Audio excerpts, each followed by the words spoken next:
Pues igual, estaba yo Hola ahí con Pilar. la tensión. Este es el único problema. Hola. 3 minutos antes uno tiene una tensión terrible. ¿Sabes? Bueno, pues bien, tomemos los accidentes, hola Sofía, tomemos los accidentes Hola. tecnológicos como una de las formas de la incertidumbre contemporánea y de la adrenalina del vivo. Porque, por ejemplo, cuando son actos analógicos, estás como, ay Dios mío, me he manchado el jersey, o se me han manchado los papeles, o a ver gente, y en este caso, pues es, Dios mío, me irá el internet. Sí, Se, eso se- es lo que se estamos. cortará todo en el peor momento, será el navegador adecuado, así que bueno, tomémoslo como que la vida digital no soluciona nuestras inseguridades. Bueno, pues yo con el permiso de las señoras directoras, comenzamos ya. ¿Me dais permiso alguna de vosotras? Yo creo que Sí, ya sí, estamos cuando quieras, todos. sí. ¿Los tengo todo concedido? ¿Sí? Bueno, supongo que sí. Vamos a comenzar nuestro conversatorio, mi niño. De eso se trata. Genial. Yo voy a comenzar, bueno, primero, por supuesto, deseando buenas tardes a todos. Para mí es una enorme alegría volver a conversar, aunque sea a través de este medio tan frío, con Andrés Neumann, al que estuve contando años. Andrés, conocí con 19 años, hace ya algún tiempo, Me temo que cuando, sí. sí, sí, hace tiempo, cuando ya era un brillantísimo escritor, aforista, poeta, narrador, cuentista. Todavía no había en ese momento publicado su primera novela, pero la verdad es que había demostrado eso que va a ser absolutamente fundamental para entender a Andrés Neumann. Ah, sí, Bariloche, ya había salido Bariloche, acaba de salir, me acuerdo en ese momento. Eh, eh, Era esa persona brillante que siempre está en la frontera. Hablaba Andrés de una palabra que nos gusta mucho a los dos, incertidumbre. Esa persona que siempre le da la voz al otro y a la otra. La verdad es que creo que pocas personas pueden tener más razón de estar aquí que Andrés por el hecho, simplemente en esta sociedad métrica en la que vivimos, de que si vosotros recorréis, por ejemplo, su blog Microréplicas, que él mantiene desde 2010, os vais a dar cuenta de que las palabras más citadas, las palabras que le interesan, pueden ser en muchos casos Argentina o España o lectura, traducción, pero echadle un ojo y descubriréis hasta qué punto está en letras grandes feminismo, machismo o macho. O sea, Andrés lleva toda su vida interrogándose sobre el asunto. Una de las cuestiones que he esperado siempre con más ansia el Día de la Mujer, el 8 de marzo, es la microréplica que Andrés sistemáticamente introduce y que da un clavo, da en el clavo de algo que en ese momento se está cuestionando, porque eso, tiene esa capacidad para mirar desde el otro lugar, desde el otro lado y desde ese planteamiento, porque ay, a ver si lo digo bien, desautomatiza, no puede ser más oportuno tenerlo en un congreso titulado Expresiones eclipsadas, la primera parte. Si algo le interesa a Andrés Neumann, es precisamente lo eclipsado, lo que está en elipsis, lo que no se ha visto, el letargo de la voz. Si hay alguien además que cuestiona, y esto es una expresión suya, a los machitos ilustrados, y vamos a hablar un poquito de machitos ilustrados después, si quieres, corazón, es Andrés Neumann.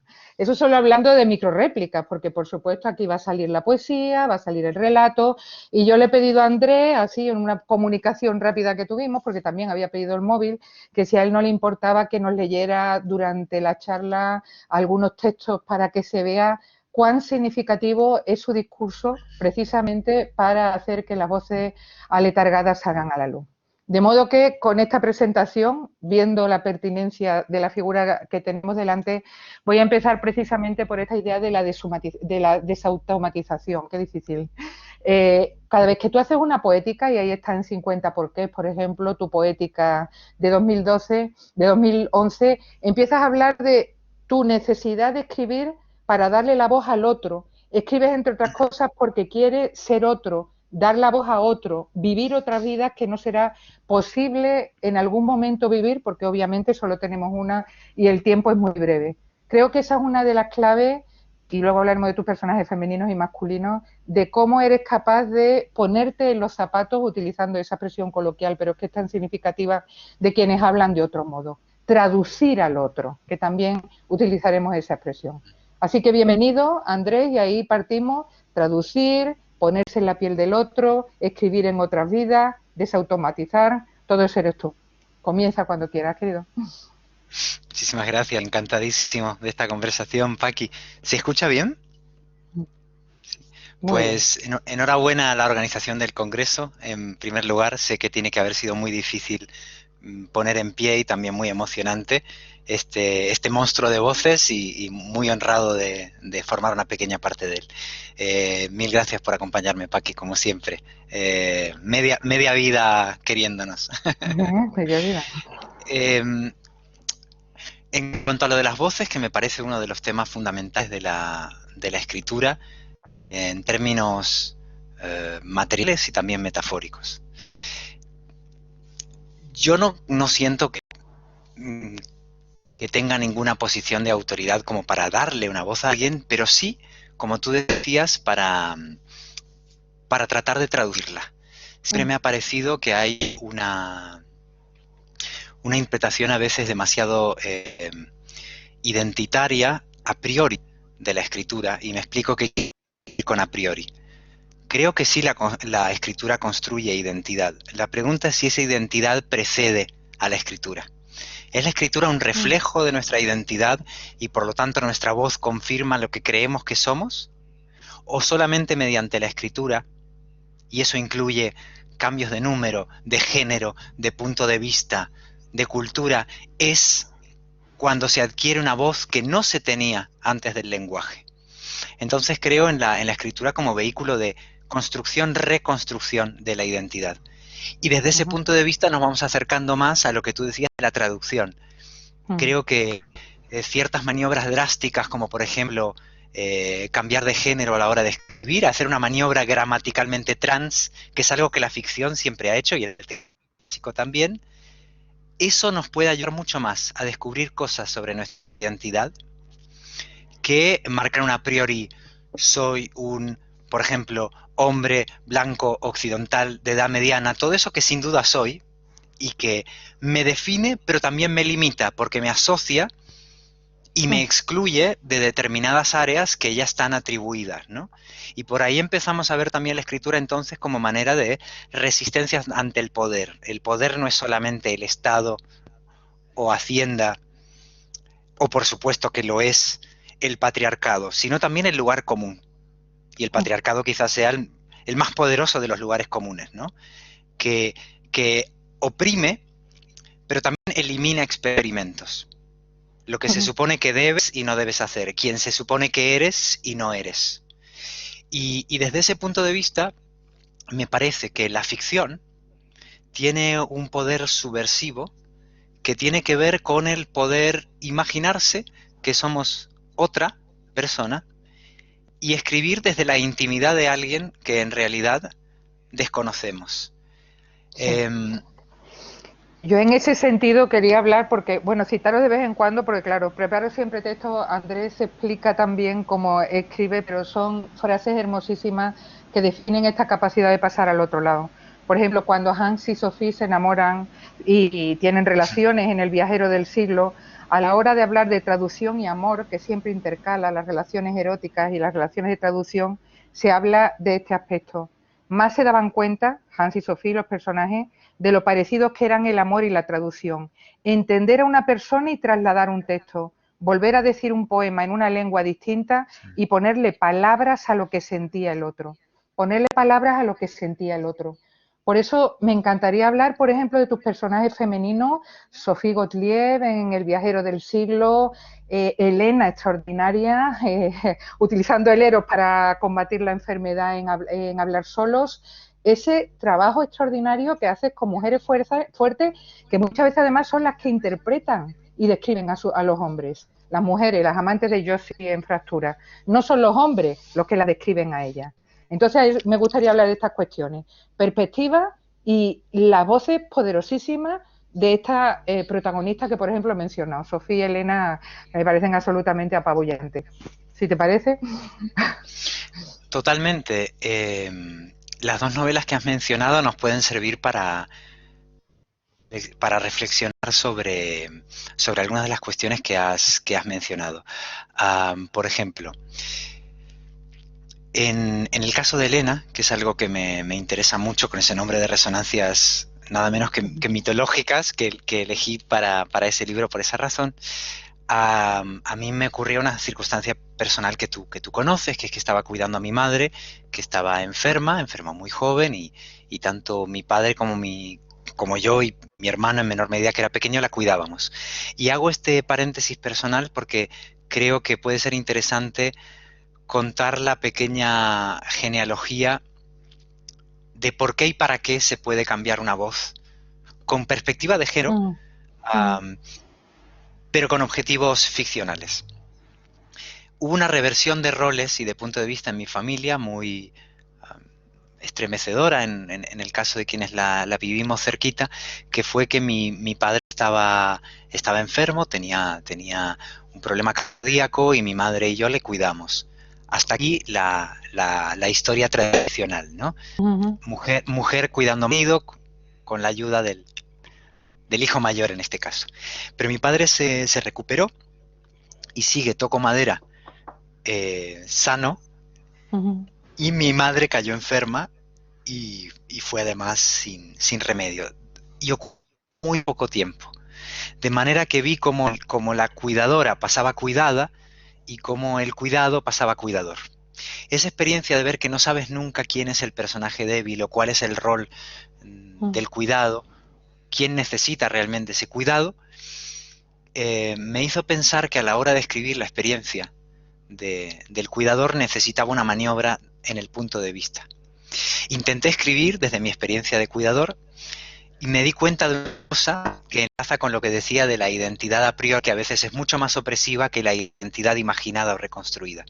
Cuando quería escribir una narrativa sincera, mm. confesional, sobre lo que había sido cuidar a mi madre, disculpa, estoy somatizando, me, dio, me di cuenta de que o no me salía nada o lo que me salía estaba lleno de clichés, de autojustificaciones, de, de mentiras interesadas, de omisiones que no me sacaban de la comodidad del rol del cuidador que había sido, ¿no?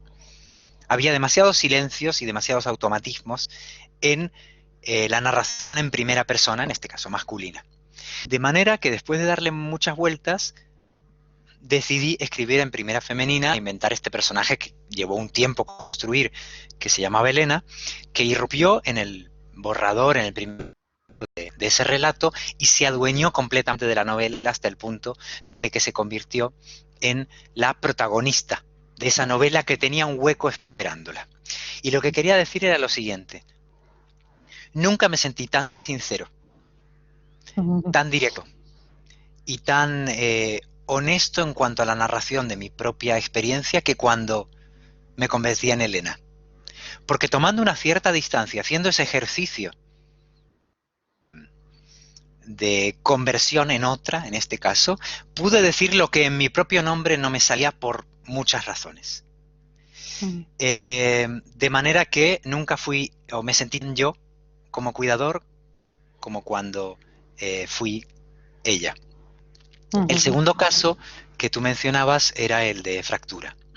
Eh, en Fractura me pareció interesante eh, invertir de nuevo, ejecutar que en este caso era la de darle la vuelta al espejo del guayerismo patriarcal, llamémoslo así.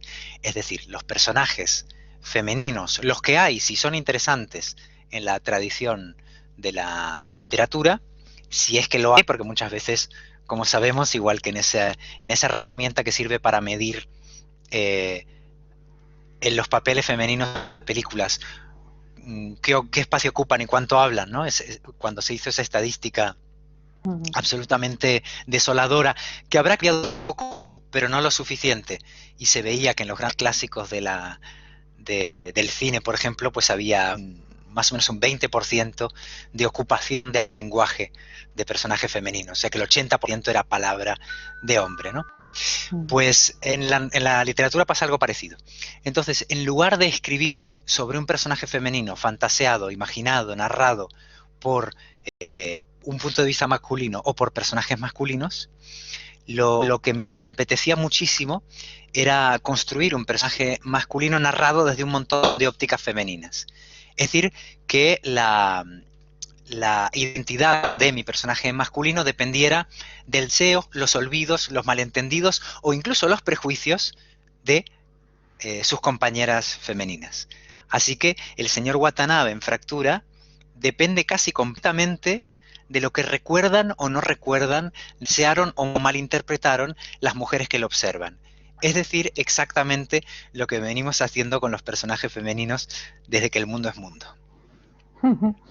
Y además esas mujeres hablan de lo que les interesa y lo que no suele aparecer.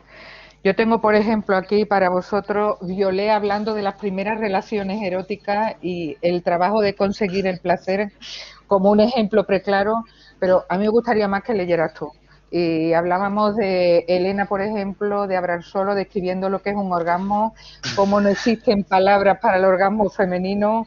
¿Te importaría, por ejemplo, detallar eso? Si luego me da tiempo, hablo de Violet, cuando habla precisamente Violet, la francesa, de cómo no consigue el placer con Olivier, porque según los roles, el placer tiene que ver con conformarse, entre comillas, y ella es tan culpable como él. No sé si nos dará tiempo, pero es que lo del orgasmo de Elena merece tanto la pena que quiero que lo escuchen en tu voz, por favor, Andrés, para que veáis Fue la muy, fuerza que tiene esa Elena.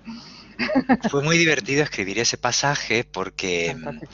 en realidad proviene de mi curiosidad por Latinoamérica. Cualquier persona que haya viajado mucho por Latinoamérica o lea literatura latinoamericana o esté en contacto con personas de Latinoamérica habrá detectado que hay algunos campos donde el léxico, nuestros dialectos, eh, se abren en abanico de forma abrumadora. Ciertos campos como por ejemplo la gastronomía o el sexo. Entonces, si viajamos por el continente americano, podemos ver que una de las cosas que nos extraña con respecto a nuestra lengua materna, es decir, a nuestra identidad de partida, es el léxico que se refiere o bien al cuerpo o bien a las sensaciones corporales. Y Elena, que es en la novela profesora de literatura, le está contando a su amante, un amante, digamos, muy conflictivo por razones que no vienen al caso, todas las formas que ella ha tomado nota en las que existe el nombramiento, pero también las omisiones del orgasmo en castellano. Dicho mal y pronto, ¿cuántas maneras tenemos de corrernos en español? ¿No? Pero claro, corrernos es de nuevo una expresión inmensamente ibérica que le llama mucho la atención a Elena y paso a compartiros este fragmento y sería como interesante luego poder comentar más sobre esto en el turno de debate. Dice Elena: le he enumerado a Ezequiel los distintos verbos que existen en español para nombrar un orgasmo. En Cuba, por ejemplo, le dicen venirse. Ese infinitivo me gusta porque sugiere un acercamiento a alguien. Es un verbo para dos y bastante unisex. En España le dicen correrse, que supone más bien lo contrario, despegarse al final, alejarse del otro. Es un infinitivo para machos. En Argentina le dicen acabar. Suena como una orden, parece una maniobra militar. Tengo una amiga peruana que lo llama llegar. Dicho así se vuelve casi una utopía, y muchas veces lo es. Como si estuvieras lejos o te hiciera falta más tiempo. Su marido dice darla. Interesante. Suena a ofrenda. O siendo pesimista, a un favor que te hacen. Ahí tienes. Siendo así, tampoco me extraña que mi amiga no llegue. En Guatemala se usa irse. Eso ya es un abandono declarado. Solo le faltaría añadir después de pagar. En otros países dicen terminar. Frustrante. Suena a que se abre la puerta, te interrumpen y te quedas a medias. En cambio aquí, quizá porque somos de frontera, le decimos cruzar. ¿Habrá lugares donde se nombre el orgasmo de las mujeres? Donde se diga me inundo, me diluyo, me desordeno, me irradio. Y entonces aquí en este fragmentito que hemos compartido hay dos cuestiones lingüísticas que me interesaba subrayar. Una es la invención del infinitivo cruzar, que por supuesto no se dice en ningún país, pero que a mí me interesaba subrayar porque Elena en realidad no sabemos dónde está. No solamente está en una frontera en términos emocionales y narrativos, en una encrucijada narrativa, sino que también está en una encrucijada espaciotemporal. Vamos descartando su lugar de origen, dices, vale, no es cubana, vale, no es española, vale, no es argentina, vale, no es peruana, y así vas descartando casi todos los países de habla hispana hasta que te preguntas, ¿y entonces dónde está Elena? ¿Desde dónde habla? Habla desde donde correrse es cruzar. Y, y también la otra cuestión era que esos posibles infinitivos que propone ella improvisadamente, ¿no? Me diluyo, me irradio, me desordeno, Fantástico. y me desordeno es una pequeña cita, guiño a una de mis poetas cubanas favoritas, Carilda Oliver, que tiene este soneto hermoso que dice me desordeno, amor, me desordeno, como una especie de Lope de Vega a la mujer caribeña del siglo XX, mientras ella propone esos infinitivos y verbos pronominales no existentes en el terreno sexual en nuestra lengua, ella cae en la cuenta, y yo también mientras lo escribí, de que la mayoría de verbos de placer en nuestra lengua materna, o mejor dicho, paterna, están hechos desde la óptica física del hombre, que es un poco lo que descubre Elena mientras los va enumerando, que casi todos esos infinitivos tienen o una cierta actitud de género o una cierta exclusión de género. Sí, sí. Y ahí salen tus mujeres, esas maravillosas y descaradas, lenguaraces, respondonas, en el mejor Buena sentido. palabra esa, lenguaraz, Siempre me encanta esa palabra. me encanta, y a mí también, sabemos qué decimos. Lenguarace es una gran palabra. Ese descaro, otra mujer respondona de las tuyas. Sophie Gottlieb, acabando con todos los clichés establecidos, la protagonista del Viajero del Siglo, un personaje inolvidable porque tiene una tertulia en pleno siglo XIX, en esa ciudad extraña, también mítica que es Vanderburgo, inexistente pero existente, ese salón literario donde hablan de política, de idioma, sobre todo de género. Qué importante el género siempre en tu literatura, hablar de feminismo, del rol nuevo de la mujer. Sofía Gottlieb, además, utilizando continuamente, esto me interesa mucho destacarlo, las tretas del débil. En un momento en que la mujer es musa, utilizando la ironía, empleando la voz en off para defender sus posturas frente al otro. Creo que ese es uno de los grandes logros en la voz de Sofía, porque claro, Elena es más contemporánea, pero Sofía está en el siglo XIX. Y para hacerse escuchar solo puede lumerianamente utilizar lo que empleó para Sor Juana, ¿no? Las tretas del débil. Ella es capaz siempre de dar un giro a la historia diciendo es que no sé, bueno, voy a utilizar sororidad pasiva con alguna amiga, lo vamos a ver en su literatura.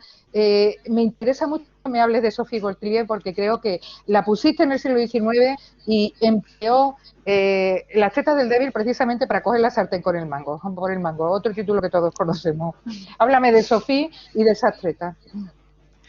Ojo, lo has resumido mucho mejor de lo que yo pueda decir ahora, pero trataré de desarrollar un poco. Muchas gracias por ese comentario.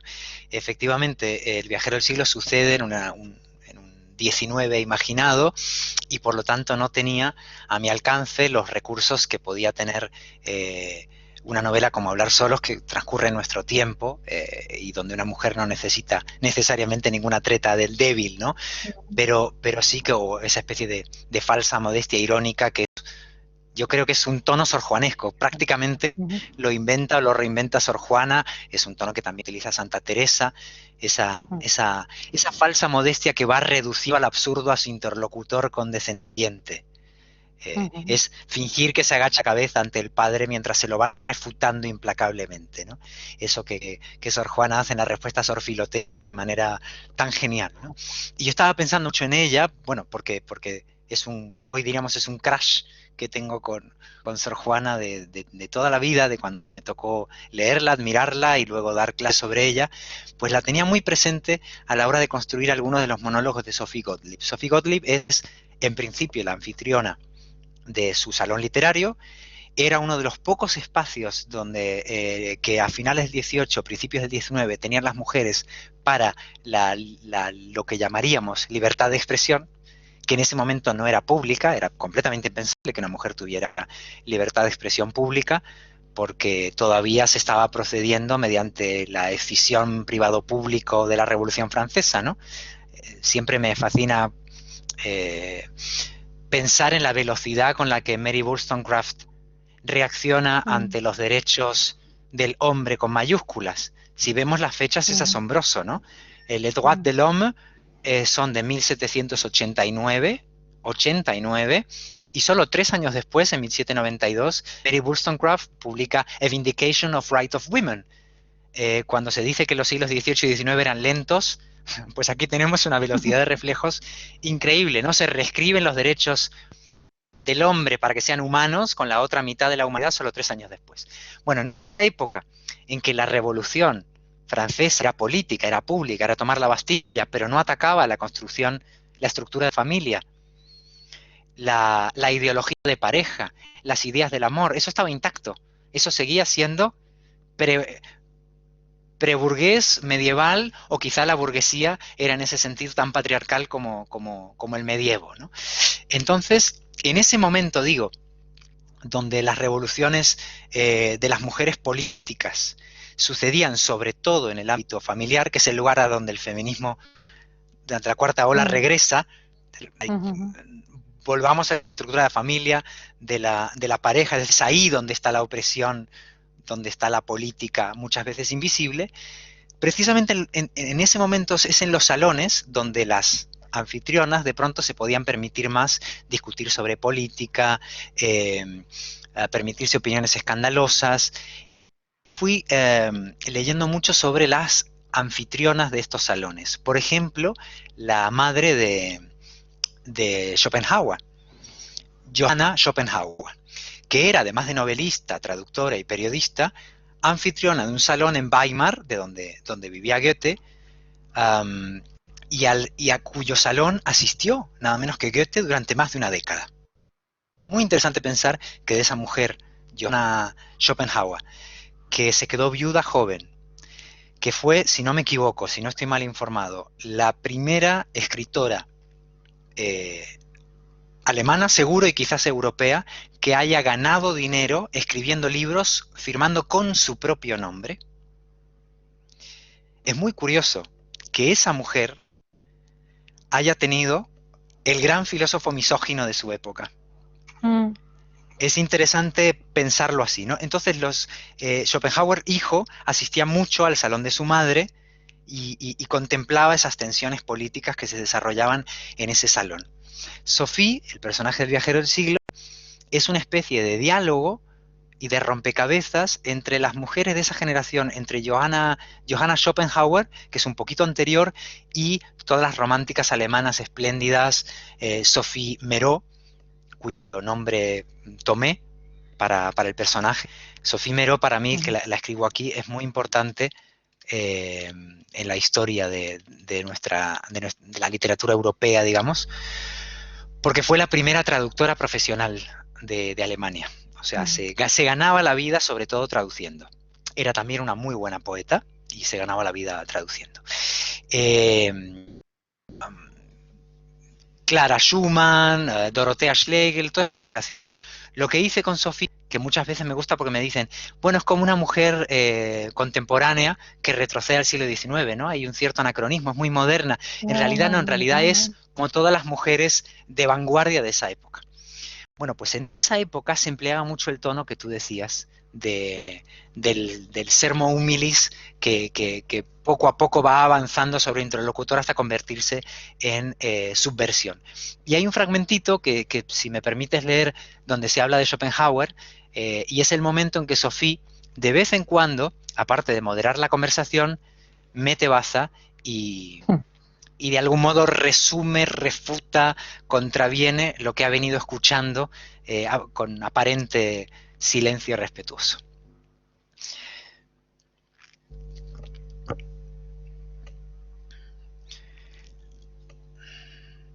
Dice así.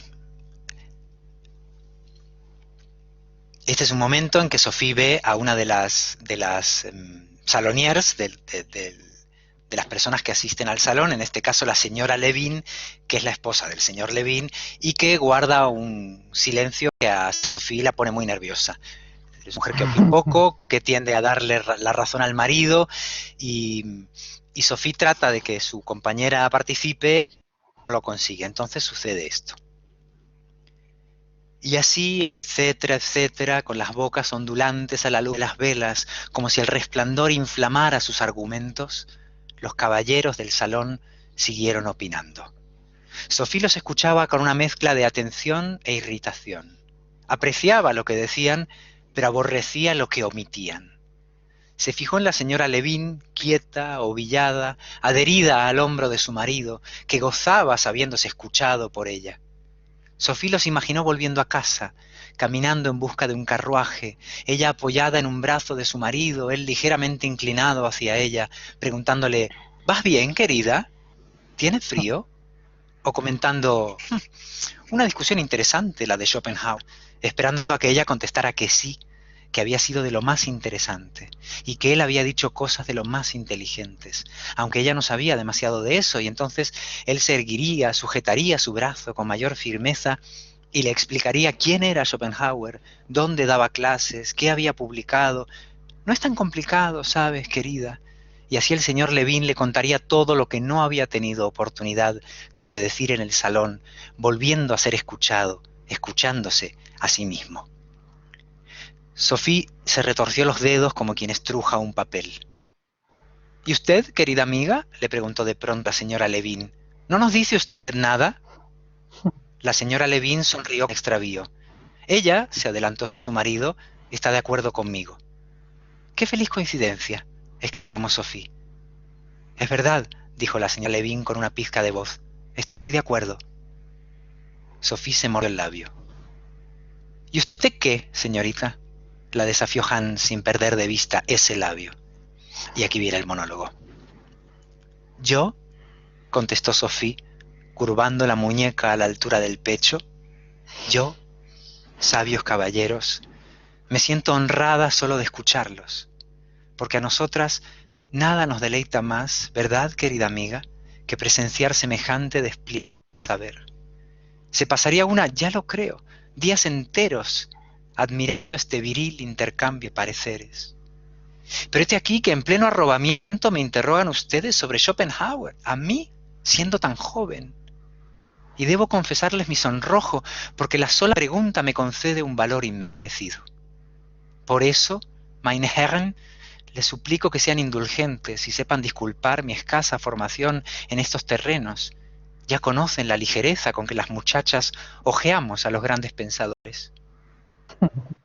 En fin, osaré entrometerme en tan arduas materias para expresarles que hasta donde una alcanza, que sin duda es poco, el señor Schopenhauer es uno de los autores más miserables que he tenido ocasión de malinterpretar. De hecho, no hace mucho me atreví a leer su libro y parecía algo inseguro con las mujeres. Insistían que nos aplicáramos a las labores domésticas o a la jardinería, pero que jamás se nos ocurriera instruirnos en literatura y mucho menos política. Y eso es, caballeros, paradójico, porque para llevar a buen término esa propuesta, quiero decir, para que la doctrina de Schopenhauer no caiga en saco roto, hubiera sido más práctico recomendarnos a todas las mujeres el estudio atento de las obras filosóficas y muy en particular las suyas. Desde mi carencia de teoría, me embarga la impresión de que a los mayores filósofos de nuestro tiempo los persigue una contradicción. Todos aspiran a fundar un pensamiento distinto, pero todos piensan lo mismo de las mujeres. ¿No les parece sumamente divertido, caballeros? Estoy segura de que quedan más canapés de palmito. Canapés de palmito, qué Sí, sí. maravilloso, eso me encanta. Es como lo de mi radio, cada vez que tenía canapés de palmito, quedarse con eso porque no puede ser mejor. Vamos a masculinidades, a nuevas masculinidades. Ya que hablamos de mujeres, creo que el Por tiempo corre supuesto. tan rápido que estoy un poco preocupada. Tengo 8 partes y estamos en la tercera, así que lo que se pueda. Yo creo que a mucha gente le sorprendió, yo me acuerdo cuando muchos me decían, he conocido a André Neumann, sí, ese es el chaval que escribió un cuento en que paría el ¿En qué, alumbramiento, que perdón? además da libros de cuentos, en el que tú parías, en el que paría el sujeto masculino. Un hombre Sí. daba a luz, paría, alumbramiento, ¿no? ese deseo tuyo, y por eso lo voy a hablar aquí, de colocar muchas veces a varones asumiendo roles que en principio, incluso físicamente, serían imposibles, como es el caso del alumbramiento, ese interés tuyo por textos como Hump Day de Lynn Shelton, ¿no? Esos hombres que de pronto quieren hacer una película porno, maravillosa película, ¿no? Teniendo relaciones entre ellos, los amigos de la universidad, esos roles cruzados que llevan a mí a uno de tus libros que me parecen absolutamente fundacionales, ese manifiesto político que es Anatomía Sensible. Siempre hablo de él como un manifiesto político. Tu texto, tus prosas sobre el cuerpo, donde, por ejemplo, eres capaz de definir el pene y pones el pene sin atributos, que me parece un título ya tremendo, cuando la vagina es retratada como una vagina propia. Y ahí hablas además de una manera gloriosa sobre la vagina trans, el sentido de lo artificial y demás.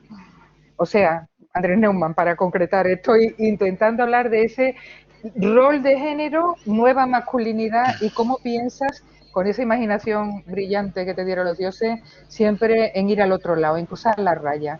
Lo que tiene que ver también, creo, con el hoyo de la frialdad, de la chica corriente, con tu deseo de no reivindicar nunca mujeres perfectas desde el punto de vista que nos han vendido las revistas de moda, tu elogio de la cicatriz. Adelante, porque estoy resumiendo dos preguntas en una, pero creo que es muy interesante Sí, lo que sí. estamos hablando. Sí, has tocado un montón de temas que me fascinan. Primero lo de alumbramiento. Cuando se publicó ese libro en 2006, y por lo tanto fue escrito en los años anteriores, principios de siglo y de milenio en realidad, cuando fue escrito, se hablaba poco de nuevas masculinidades, sí era un tema que existía universitariamente, ¿no?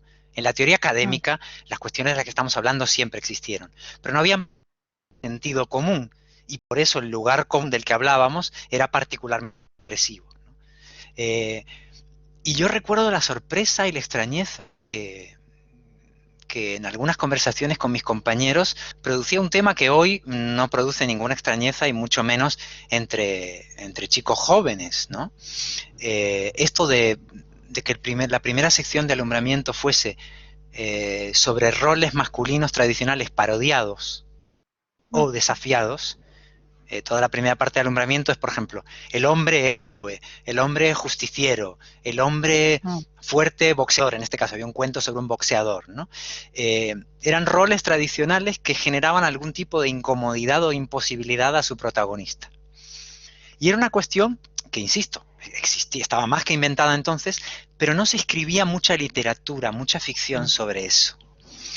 Y quizás el primer texto, el que a mí me resultó como más conmovedor y significativo de escribir en ese momento fue el que tú mencionaste, Alumbramiento, porque yo me había hecho y que va de lo que tú has dicho, ¿no? De un hombre literalmente dando a luz con su propio órgano masculino, ¿no? Es una especie de cuento fantástico si queremos verlo literalmente, como de ciencia ficción médica o como de obstetricia ficcional.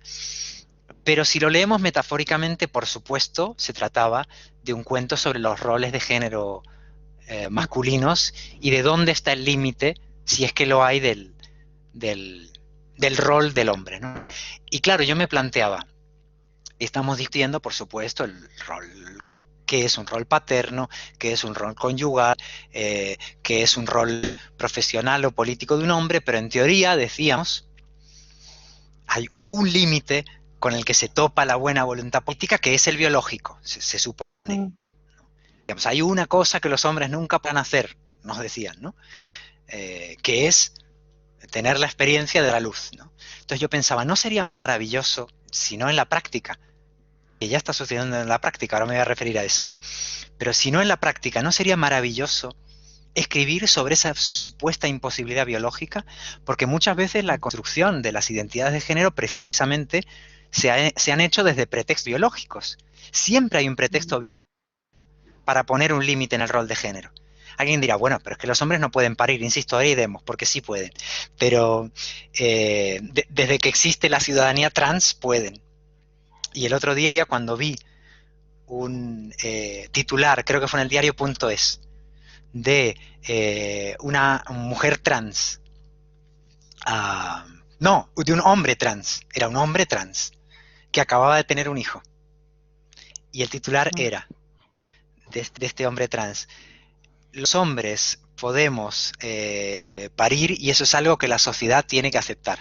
Cuando vi ese titular me acordé de ese viejo cuento en el que no pensaba hacía años. Pensaba, siempre se nos ha atribuido roles políticos, conyugales y amorosos desde supuestas limitaciones o distribuciones biológicas. Entonces pensaba, ¿no sería maravilloso escribir sobre las posibilidades de procreación de un hombre, en principio como propuesta fantástica, pero en segunda lectura como propuesta metafórica, y en tercera lectura, que tiene otra lectura ese cuento, claro, política, y si queremos no ir tan lejos en la lectura de ese cuento, se puede pensar quizá como una historia de empatía, porque su mujer lo acompaña para ir a él, y le da ánimos, le coge la mano, le dice tú puedes, y podemos pensar, si queremos, que hay un juego de identificación. Él ha acompañado a su pareja a la luz y está empatizando tanto que se pone en su lugar. O sea, tiene distintos niveles de lectura, ¿no? Del más cauto al más radical. Pero fue un cuento que me hizo pensar que la prosa, los límites de la prosa tienen mucho que ver también con los límites de la imaginación. Y por eso ese cuento, si recuerdas, tiene una sintaxis, una prosodia muy radical también. Es, digamos, un párrafo de unas 10... Eso es una oración de 10 páginas. Que es una cosa que no suelo hacer, porque no... A mí me gusta mucho la experimentación, y ahora podemos hablar de anatomía sensible, pero no me gusta la experimentación, digamos, flashy. O sea, que presume mucho de su propio artilugio, ¿no? Porque siento que eso distrae de las emociones. Pero es uno de los pocos cuentos en que sentí que la experimentación tenía que ser muy directamente lingüística, porque estaba tratando de generar una sensación de otra respiración. Está puntuado esa oración de 10 páginas como una larga yuxtaposición que no puede recuperar nunca su respiración, su ritmo natural. Entonces, la puntuación, digamos, lógica o tradicional de la sintaxis se ve tan arrasada como los límites de género de esa voz masculina. Y eso me lleva a lo otro que decías, que era lo de anatomía sensible. Por supuesto que cuando hablamos de... Es que yo creo que, a ver, que los efectos del feminismo en los sujetos en principio nacidos como hombre tienen, entre otras, dos consecuencias. Una es que cambie nuestra mirada, nuestra construcción imaginaria del sujeto mujer, pero también, por supuesto, que cambie nuestro mirarnos, nuestra deconstrucción frente al espejo de nuestra identidad masculina, si es que eso existe. Y eso nos lleva a Anatomía Sensible, que es un libro sobre no sobre el cuerpo, sino sobre los cuerpos, sobre todos los cuerpos. Y es un cuerpario, se puede decir, es un libro sobre todas las partes del cuerpo, vistas desde todos los géneros y generaciones posibles, que esto también es importante. Creo que estamos en un mundo que le está costando menos discutir sus límites de género, que cuesta, y son muchos, y son heredadísimos, pero ojo con los límites generacionales, porque estamos construyendo un mundo muy compartimentado generacionalmente. Y eso la industria del consumo está haciendo mucho por ello, ¿no? Entonces, bueno, es un libro que trata de pensar una rodilla, un pie, un pecho, una nalga, un párpado, una boca, desde bebés hasta ancianos, indistintamente, como un carnaval de cuerpos que se encuentran todos juntos. Y una de las cosas, claro, que me permitía hacer ese experimento es repensar mi propio cuerpo. Esto es una paradoja patriarcal, o sea, es una paradoja masculina del patriarcado muy interesante, y es que por un lado, la mirada masculina siempre ha, me parece, oprimido el cuerpo imaginado de la mujer en su forma de describirlo o en su expectativa, es decir, de borrarlo, como debería ser un cuerpo. Si el tuyo no es, entonces no se ve, no es escrito, no es digno de poesía, no es digno de elogio estético o lo que sea. Pero también, por eso digo que es la paradoja, esa especie de asedio permanente del cuerpo femenino, que luego se interioriza en el propio sujeto femenino y ya sigue la autooprimiéndose, tiene la consecuencia paradójica, por eso digo que hay una ironía ahí, en la invisibilización voluntaria del propio cuerpo masculino. Es decir, hemos estado tan ocupados espiando el cuerpo femenino, que no hemos escrito demasiado sobre el propio. Si quitamos las tradiciones de las literaturas gays, no es mucha la literatura sobre el masculino escrita por hombres, si no hay un argumento o un punto de partida más o menos homoerótico. No es mucho, no digo que no se haya hecho, y es relativamente infrecuente. A mí eso me llama la atención, ¿no? Todavía lo notas mucho en la ficción audiovisual y en la narrativa. Entonces me apetecía un montón en Anatomía Sensible repensar también el cuerpo mío y de mis compañeros, nuestras barrigas, nuestros pelos en los ombligos, nuestros pies, nuestros hombros caídos, todo lo que hace a esas imperfecciones del cuerpo masculino que existen, se acarrean, traen también sus complejos, pero de los que rara vez se hablan. Y eso me produjo muchísimo gozo de escritura. Y está todo eso hecho con mucho sentido del humor, en realidad, ¿no? Porque Anatomía Sensible es muy carnavalesca en ese sentido. Protesta bromando, más bien. Pues si quieres leer algo, yo os leo si no lo tienes por ahí. Por ejemplo, cuando habla de la vagina trans, que me parece, siempre lo diré, la vagina trans brota de la elipsis.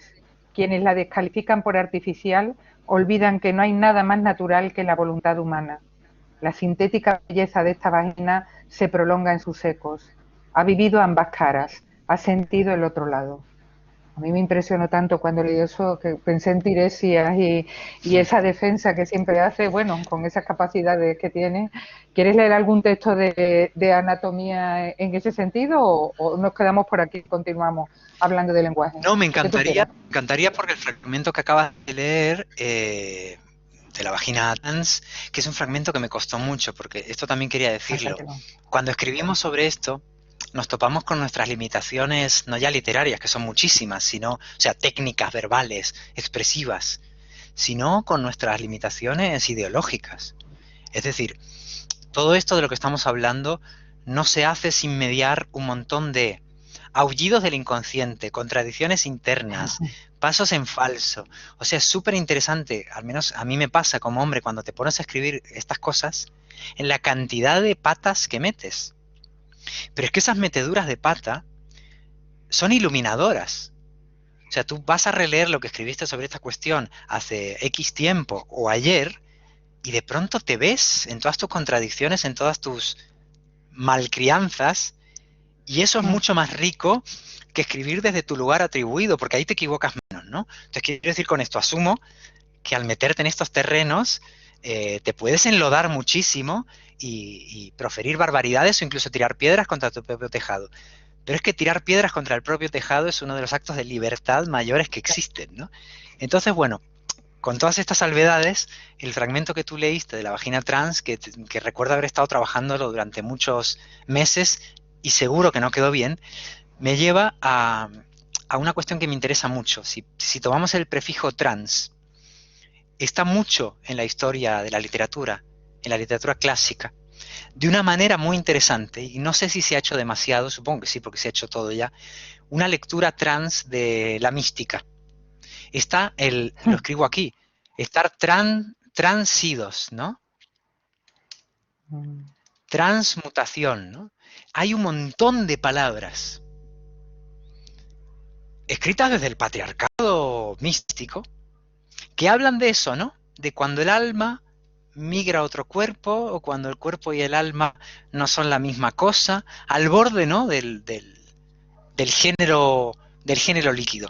Entonces, ahora que hablabas tú de la vagina trans, me acordaba yo de un fragmento de Anatomía Sensible, muy, muy breve, que habla de eso. Está hecho con un poquito de tono del barroco y de la mística, porque es precisamente el lugar de la tradición más permeable, no sé hasta qué punto de forma consciente, pero leído desde hoy, sin duda, a estas cuestiones donde el género y el cuerpo son cuestionados en su esencia. Este es el último capítulo, el del alma, que dice: el alma no es femenina ni masculina, o es ambas cosas, o una tercera, cuarta y encima. va siempre de camino hacia otro lado. Cada voz que encuentra la bautiza a su manera. Transida en los místicos, voluntaria en los trans, no distingue entre nombres ni moradas. Lo único sagrado es su transformación con el deseo. Periferia con centro en ella misma, se asemeja a una diana y la emoción al dardo. El alma es una obra de vanguardia sin autor. Mira, Ese es el fantástico. pequeño fragmento. Vamos ya a algo que es fundacional y esencial en este congreso, como es la necesidad de reformular el lenguaje. He visto que has escrito transidos con X. Y bueno, aquí Dani Escandel nos ha puesto, compartiendo lo que tú ya has dicho por chat, esta entrada fantástica que tú hiciste sobre lo que dijo el DRAE, precisamente el Diccionario de la Real Academia Española, sobre el lenguaje, y que tú titulas esta entrada especialmente El Padre.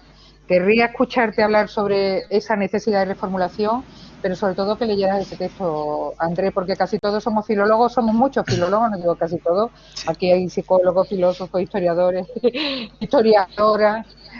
Lo interesante sería que tú hablaras de esa reformulación y sobre todo que viéramos cómo tú juegas con las palabras y su semántica para precisamente defender ir al otro lado.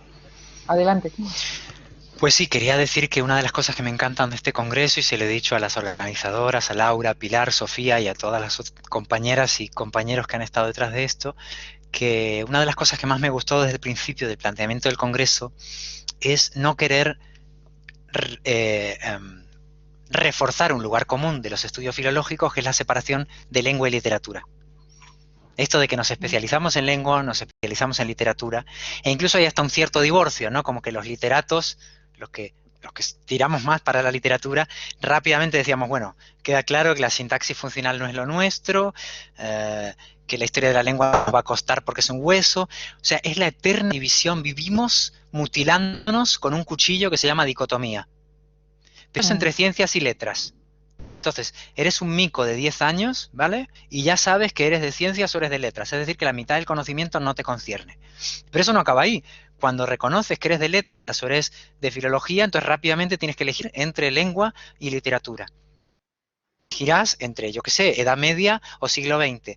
Y todo el tiempo te vas despojando de posibilidades, ¿no? Entonces, este congreso, que piense la lengua y la literatura, a mí me gusta mucho porque siempre he sido como un filólogo de literatura, pero que se preguntó qué hubiera sido de su otro yo si hubiese hecho lengua.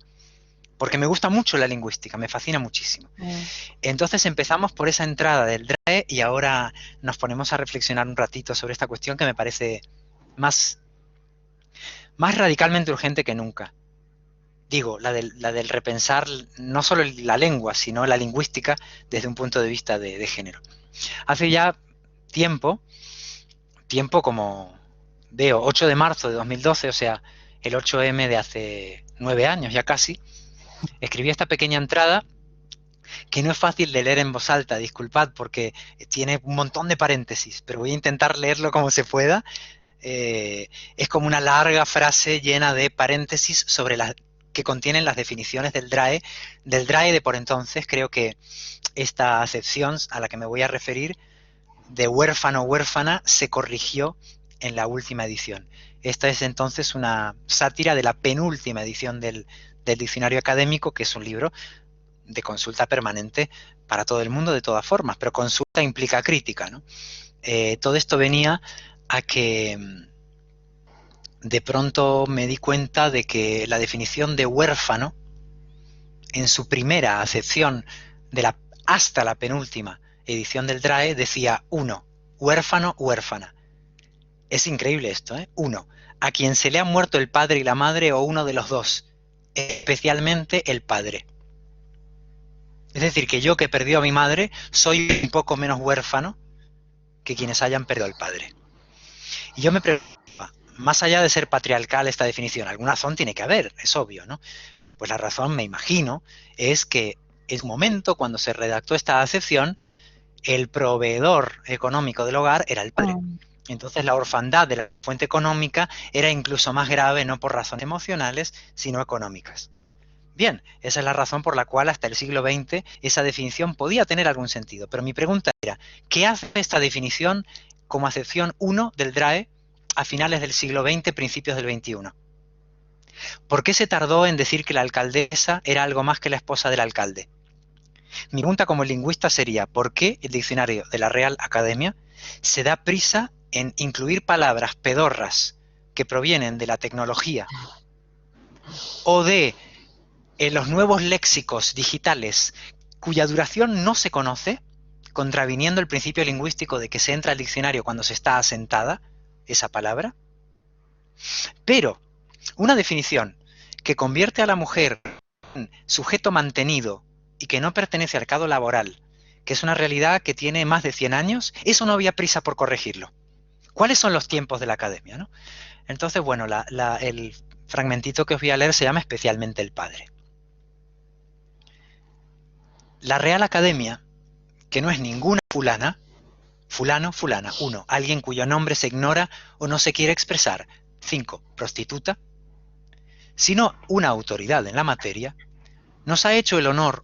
3. Honestidad y recato en las mujeres y buena opinión que se granjean con estas virtudes, de emitir unas recomendaciones que han sido la comidilla. 1. Tema preferido en alguna murmuración o conversación de carácter satírico. Ejemplo, la conducta de fulana es la comidilla de la vecindad de estos días. 1. Como legítima jueza. 2. Mujer del juez de nuestro idioma, razona la academia que el sexismo lingüístico no es motivo suficiente para ir por ahí desvirgando gramáticas. Desvirgar, 1, quitar la virginidad a una doncella. Se ve que los doncellos no nacen vírgenes. Y que si continuamos, sí, terminaremos hablando como verduleros. Verdulero, verdulera. 2, mujer descarada y ordinaria. Con el prójimo, 1, hombre respecto de otro, considerados bajo el concepto de la solidaridad humana. Artículo enmendado. Prójimo. 3. Mujer de poca estimación pública o de conducta dudosa. 4. Mujer respecto del marido. Por eso estoy convencido, no solo como escritor, sino como individuo. 7. Mujer despreciable, de que los académicos, en general ellos y a veces ellas, jamás dejarán a sus hablantes huérfanos. Huérfano, huérfana. 1. A quien se le han muerto el padre y la madre, o uno de los dos, especialmente el padre. Nuestra lengua materna está llena de padres. Fantástica la ironía. Ese era el fragmento. Y el tema importante del que me apetecía que habláramos, Paqui, era, o si lo podemos hacer durante el turno de preguntas, es el llamado lenguaje inclusivo, del que ya me mojo, si queréis, de entrada. O sea, yo estoy a favor del lenguaje inclusivo.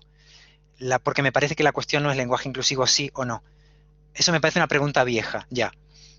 No podemos plantearnos, en mi opinión, por supuesto, si nos gusta o no el lenguaje inclusivo o si lo utilizamos o no.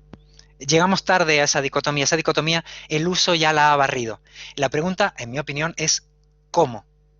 El lenguaje inclusivo es una realidad.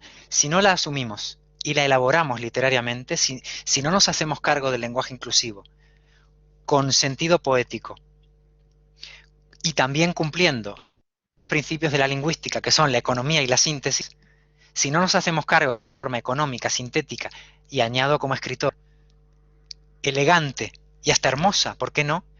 Entonces simplemente dejaremos que pase el tiempo y que el uso no solo avance inclusivamente, sino que nos perdamos oportunidades de entrar en ese campo para hacer un uso literario, es decir, más sintético, más económico y más bello, de eso que es una realidad. Así que cuanto antes asumamos que lo que necesitamos son filósofos y filósofas, lingüistas pensando cómo utilizar de forma razonable el lenguaje inclusivo, mejor para el lenguaje y mejor para cada hablante. Es una pérdida de tiempo resistir o no resistir. No solo es una batalla perdida, sino que es estúpido, con todo respeto, porque los fenómenos de transformación sociológica o pragmática de la lengua no se deciden. O sea, la academia tardará X en pronunciar. Bueno, no, si ya se ha pronunciado en contra, ¿no? Y ojo, esto no es solo un problema de España o del español. La Alliance Française es tan o más conservadora que la Academia Española. El francés es todavía más refractario a estas cuestiones. La academia podrá tardar en volver a pronunciarse o en incluirlo, pero para entonces el uso estará extendidísimo y lo único que podrá hacer la academia es describir. Menos prescribir y más describir, ¿no? Pero mientras tanto, creo que necesitamos incluir al oído literario cuestiones, porque está claro que no es lo mismo una X, que una arroba, que un duplicado masculino o femenino. Está claro que no es lo mismo estar todo el tiempo duplicando género que utilizando colectivos neutros. Hay muchas opciones para escribir y a mí como escritor me ha cambiado mucho. Estoy seguro de que todas las personas que nos están escuchando les tiene que haber ocurrido que cosas que antes no nos pasaban como hablantes. Yo antes decía, por ejemplo, uno, un uno universal, ¿no? Y fíjate que ese uno viene del latín, del neutro, ¿no? Es decir, que es una O que viene de una U, y podemos pensar que cuando yo decía uno, piensa, ni siquiera estaba diciendo lo masculino, sino neutro. Y sin embargo a mí ahora me suenan peor que antes. Entonces, hay muchas cosas que tú dabas por sentadas en el lenguaje, del sentido común del lenguaje, que ahora te las escuchas decir o te las relees y te choca. Entonces, nuestro oído ha cambiado con respecto al lenguaje, en términos de inclusión, ¿no? Entonces, una vez que nuestro oído se ha transformado, lo único que podemos hacer es trabajar literariamente hacia adelante, porque el oído ya es otro. Fantástica exposición. Bueno, yo quería hablar de canon también, pero creo que lo has dejado, y este es uno de los temas candentes tan claro como que yo debería abrir al turno de preguntas, porque, chicos, hay algo que es fundamental. Andrés Neumann se ha mojado, es un gran escritor, ha hablado del lenguaje inclusivo. Estoy viendo a María Ángeles diciendo, qué genial, Andrés Neumann. Y yo iba a hablar de canon pues, por todas estas entradas maravillosas de América Maestro, Desordenar los manuales, donde ahora que todo el mundo está hablando de Vindictas, la antología de Socorro y de Juan Casamayor, bueno, yo lo que quería decir, Andrés Neumann ya lo hizo, ya habló exactamente de esas que son luego metidas en Vindictas, Elena Garro, Clarice Lispector, de cómo era necesario, por ejemplo, hacer otra historia del boom y demás. Yo tenía aquí eso y también lo de los machitos ilustrados, como tú te ríes mucho de esos machitos ilustrados. Pero mira, como ahora se trata de que yo sea competente y os dé la palabra a todos los que están escuchando, si os parece, a mí me parece lo más oportuno en este caso que pongáis cámara, preguntéis directamente a Andrés y si sobra tiempo, entonces hablamos de machitos ilustrados y demás. Pero después de lo que acaba de decir, creo que habrá alguien que quizá quiera intervenir. Adelante, os doy la palabra porque había quedado con Sofía que no tardaría más de y media y bueno, ya me he pasado 5 minutos. ¿Alguien quiere hablar? Tranquila. No, me da vergüenza porque ahí como que uno intenta portarse bien, yo me entusiasmo y aquí tengo todas las páginas, Andrés, con citas. Bueno. Al contrario, Paqui ha sido inmensamente puntual. Paqui es la única andaluza caribeña con disciplina germánica que yo conozco. Ha sido una hora exacta porque no hemos empezado a las 6:30 en punto por los problemas de conexión. Así que yo creo que has estado una hora de reloj. Bueno, pero ahí me quedaba ahí lo del Cano, que me encanta porque es que tú has dicho tanto y has sacado tantas escritoras que no se habían visto y lo has tratado tanto. Lo estaba contando, querido, desde 2010 tienes entradas sobre Lispector, Garro, diciendo cómo es posible que se haga así algo. Qué bueno. Si quieres decir algo mientras alguien se anima. Ah, mira, Manu Manuel, ya ha levantado la mano. Manu, pon corazón o bueno, habla. Manu Santana, que es un predoctoral, querido amigo aquí. Manu, habla cuando quieras. Manu, este es el momento de la soledad. Quizá le da el micrófono. Si alguien tiene problemas, a lo mejor para conectar el micrófono o lo que sea, yo los he tenido, puede también por el chat hacer una pregunta por escrito y Paqui y yo la leemos en voz alta. Está esa opción también, ¿eh? Claro. Yo creo que ahora, sí. ¿Ahora me escucháis? Ahora te escuchamos. Sí, Manu, perfecto. Bueno, lo primero felicitaros, ¿no? Una charla, una conversación que consigue o ha conseguido algo tremendamente difícil, que es retener la atención de la gente durante más de una hora, ¿no? Esto es un logro. Entonces, bueno, yo tenía una pregunta para Andrés, pero que se centra más en tu faceta como escritor, porque, verás, me sucede a veces que yo mismo cuando me siento a escribir me encuentro con mis propias, tú lo has dicho muy bien, ¿no?, limitaciones ideológicas. Entonces, me interesa esa no sé si llamarlo autocensura, no sé, yo en mi cabeza a veces lo he llamado autocensura, no sé si tú lo llamas así, porque yo hay palabras que me niego a utilizar. Me niego a utilizar palabras como marica, me niego a utilizar palabras como muerde almohada, ¿no? Me niego a utilizar todas esas palabras que simbólicamente transmiten o refieren a un imaginario negativo. Entonces, supongo que a ti también te pasa, pero no sé, o sea, mi pregunta es, ¿cómo lo gestionas tú? ¿Cómo superas esas limitaciones expresivas?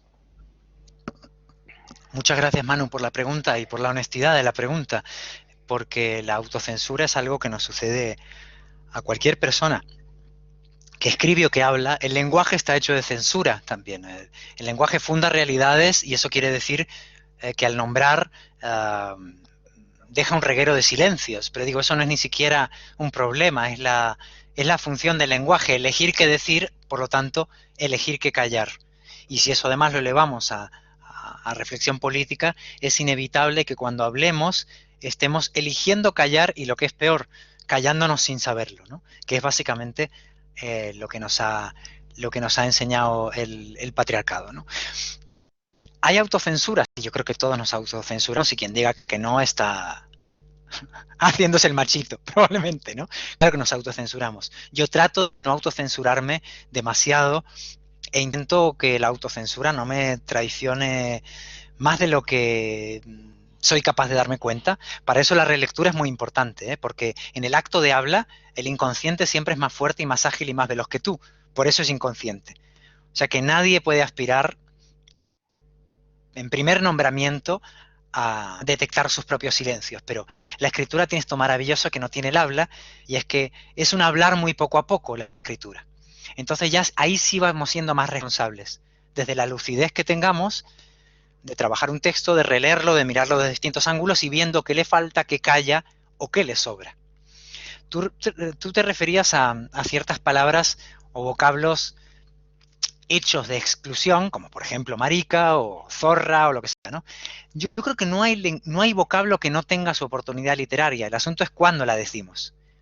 En boca de un personaje homófobo, marica es una palabra perfecta, ¿no? Y en un diálogo entre señores no sería nada raro que aparezca la palabra zorra. Entonces no es tanto si la decimos o no, todas las palabras esperan su oportunidad.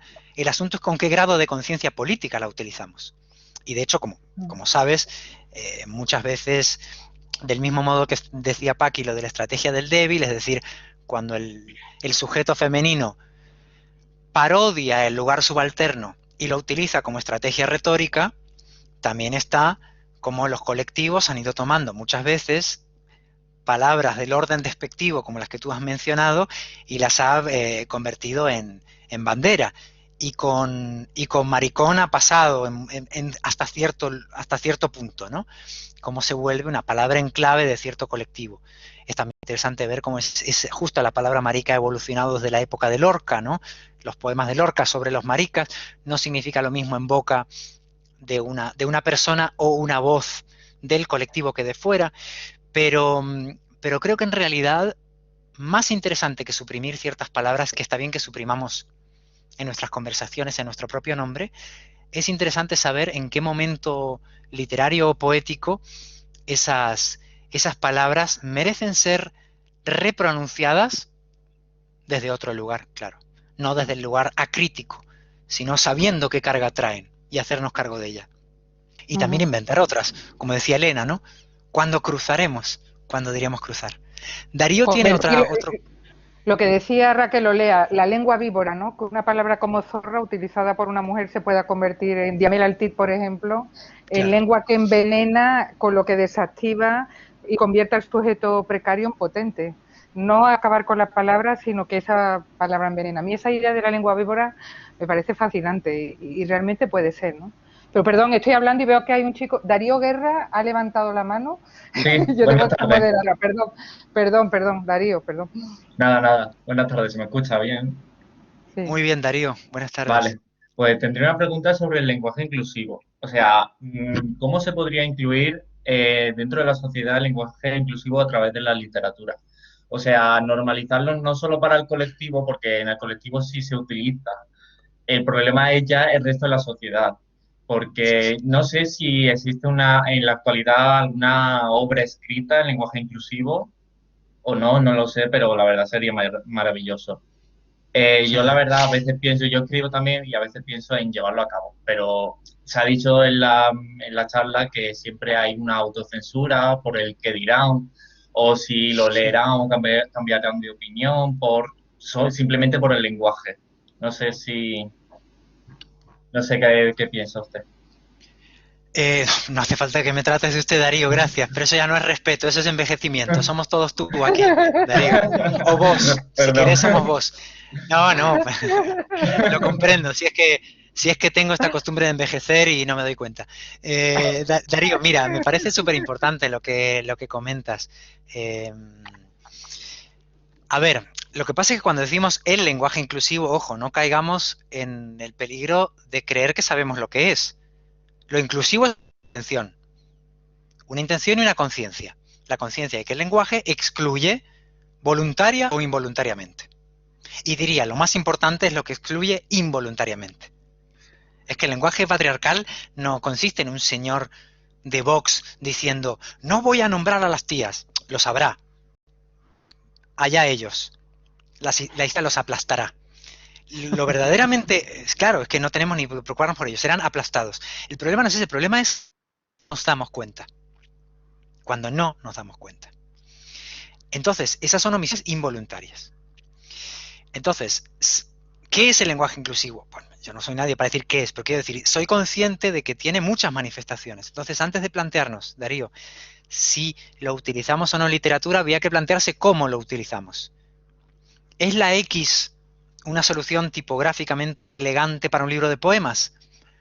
Como experimento militante se ha hecho y se está haciendo y se va a hacer. Es más, hay un suplemento feminista muy primero en la prensa latinoamericana, que es Las 12, de Página 12, el periódico argentino.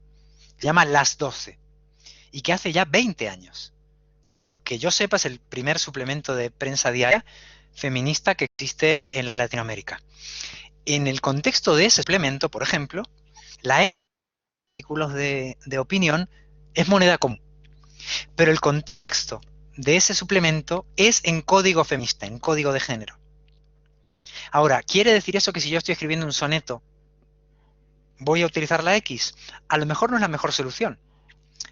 A lo mejor el lenguaje inclusivo en ciertos casos no implica poner una arroba o una X, sino tratar de hacer consciente lo inconsciente y darme cuenta y evitar las exclusiones involuntarias. Hay 1000 maneras de utilizar colectivos naturales, de pensar en cómo conjugar los verbos, en pensar cuál es la imagen del yo elocutivo de entrada, desmasculinizarla, que no implican una huella tipográfica que se puede utilizar. Pero como tú decías, no es lo mismo un chat, yo he utilizado aquí la X en el chat y lo he hecho de forma natural, yo no las utilizo en mis novelas. ¿Quiere decir eso que renuncio a pensar inclusivamente en lenguaje? No, trato de pensar inclusivamente en una prosa que suene lo más armónica posible. Entonces tú preguntabas, ¿cómo puede la literatura contribuir a eso? Puede contribuir, creo, de dos maneras, bueno, de muchas, se me ocurren dos. Una es efectivamente que en medida en que la literatura seriamente escrita, ¿qué quiero decir con esto? Con rigor, convicción y dedicación, en la medida en que la literatura con voluntad verdadera piense inclusivamente, el lenguaje inclusivo tendrá, digamos, una entrada en el campo del prestigio, entre comillas, por un lado. Pero por el otro, en el momento en que la literatura, y digo literatura en sentido amplio, todas las elaboraciones literarias que existan, es decir, literatura, no solamente un libro que publique la editorial Anagrama, sino el uso literario del lenguaje. En la medida en que encuentre soluciones, usos y costumbres inclusivas, pero también eufónicas y armónicas, eso penetrará más rápidamente en nuestro inconsciente lingüístico. De hecho, siempre que hay una resistencia al lenguaje inclusivo, ¿cuál es la parodia? La parodia es, queridos y queridas amigos y amigas, estamos y estamos, ¿verdad? Como siempre hay alguien que parodia el lenguaje inclusivo duplicando. Si tomamos la palabra del adversario con su porción de verdad, veremos que en esa parodia irrespetuosa que se hace del lenguaje inclusivo se está detectando un problema. Efectivamente, no se puede duplicar todo el tiempo. No es económico, no se puede hablar castellano duplicando todo el tiempo. Y la X es impronunciable, no es fonética. La X sirve solo para el lenguaje escrito. ¿Vamos a inaugurar un lenguaje en que la tipografía escrita sea una y la oral otra? No va a funcionar, ¿verdad? Entonces alguien dirá, para eso está la E asturiana, ¿no? Y decir otres, cansades. Pues mira, esto que parece absurdo, en muchos países está bastante instalado. Por ejemplo, en Argentina se utiliza bastante. ¿Quiere decir que utilizaremos ese participio intermedio, apelando a un neutro que existía en latín pero no existe en castellano, que se perdió en el latín vulgar? Puede ser. Yo no estoy seguro de que eso vaya a prolongarse, sería una solución. La solución que yo empleo, de momento, no es tanto en literatura llenar la prosa de X o de plural en E, sino plantearme muy rigurosamente cada masculino genérico que utilizo, y al replantearme me doy cuenta de que la inmensa mayoría de veces era evitable. Son muy pocas las veces en que es realmente necesario un masculino genérico.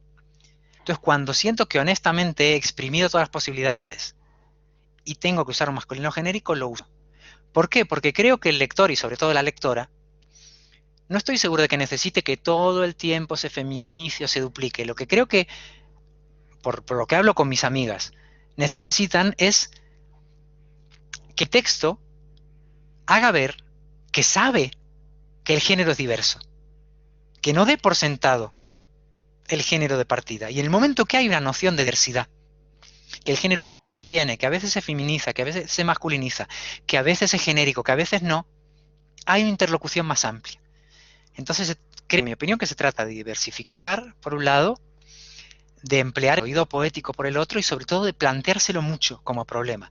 Igual que nos rompemos la cabeza con el ritmo, con la sintaxis, con la puntuación, bien, pues amigas, amigos, tenemos una parte más del puzzle, uno de los desafíos de la prosa en castellano hoy, que el inglés tiene en menor medida, pero lo tiene también. El inglés ahora utiliza el they y el them para no decir ni she, ni he, ni him, ni her.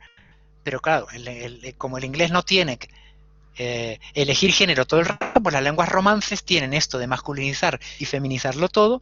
Pues aquí tenemos un hermoso y complejo desafío que es simplemente una dificultad técnica más, como siempre la ha tenido el castellano. Al fin y al cabo yo me pregunto, oye, cuando se inventó entre comillas el soneto, ¿no?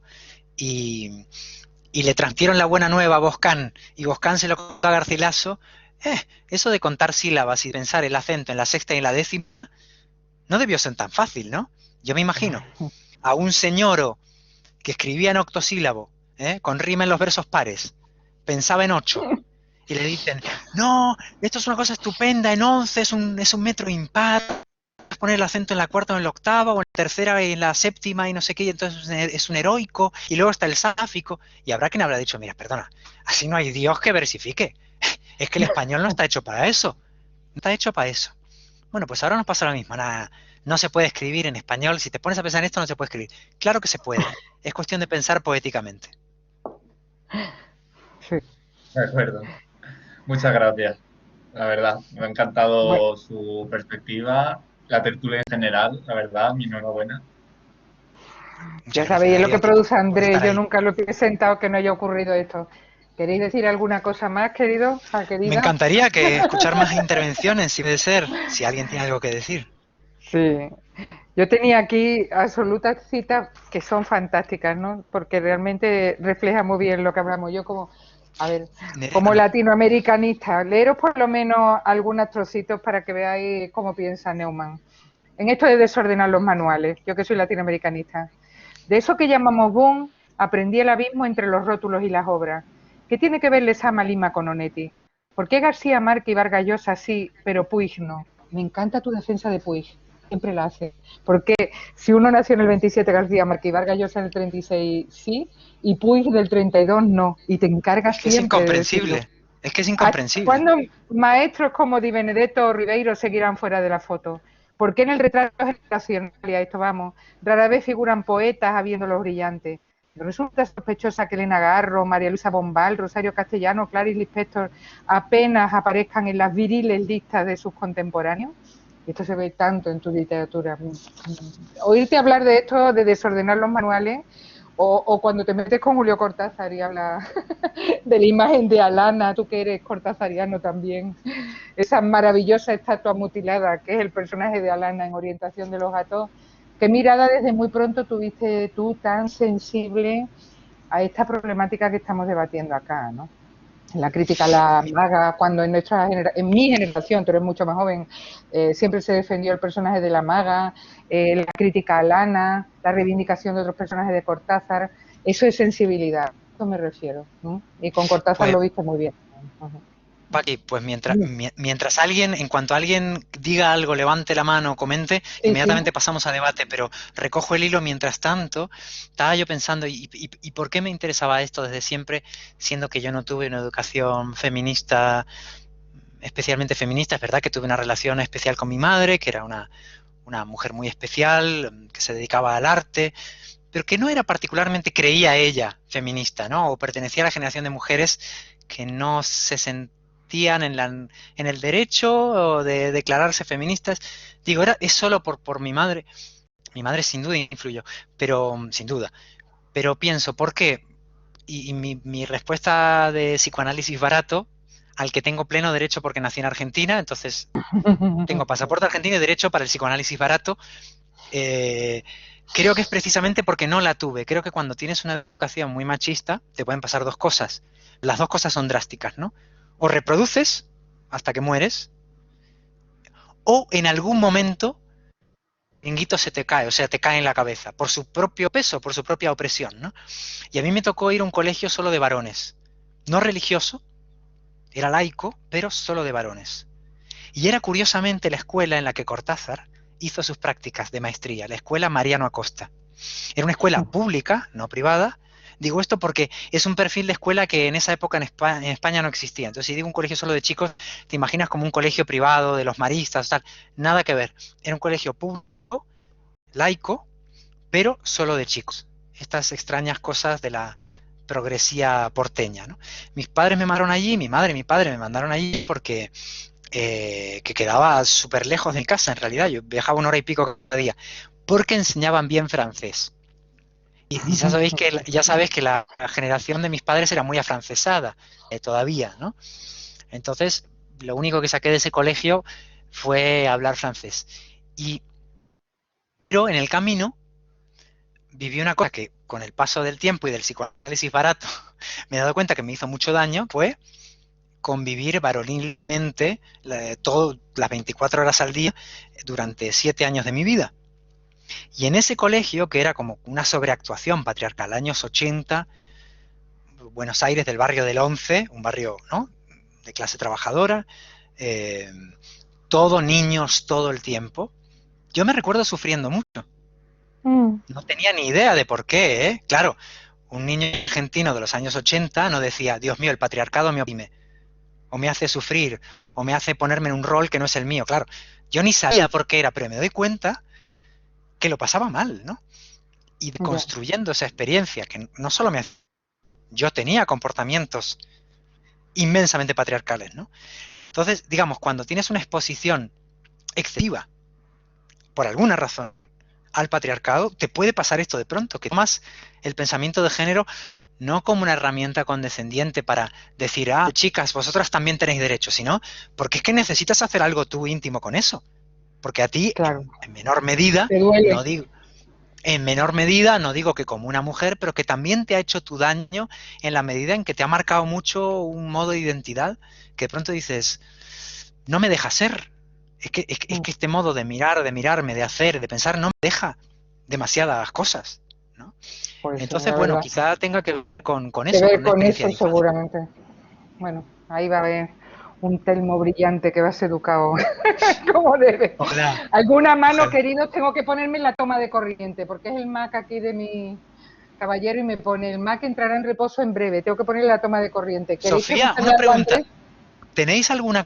No, habíamos hablado con Sofía que quizás tenían algún tipo de cuestión, de pregunta o de intervención que procediera, bueno, eso de las organizadoras o algún comentario, no tiene por qué ser una pregunta, me encantaría escucharos antes de despedirnos.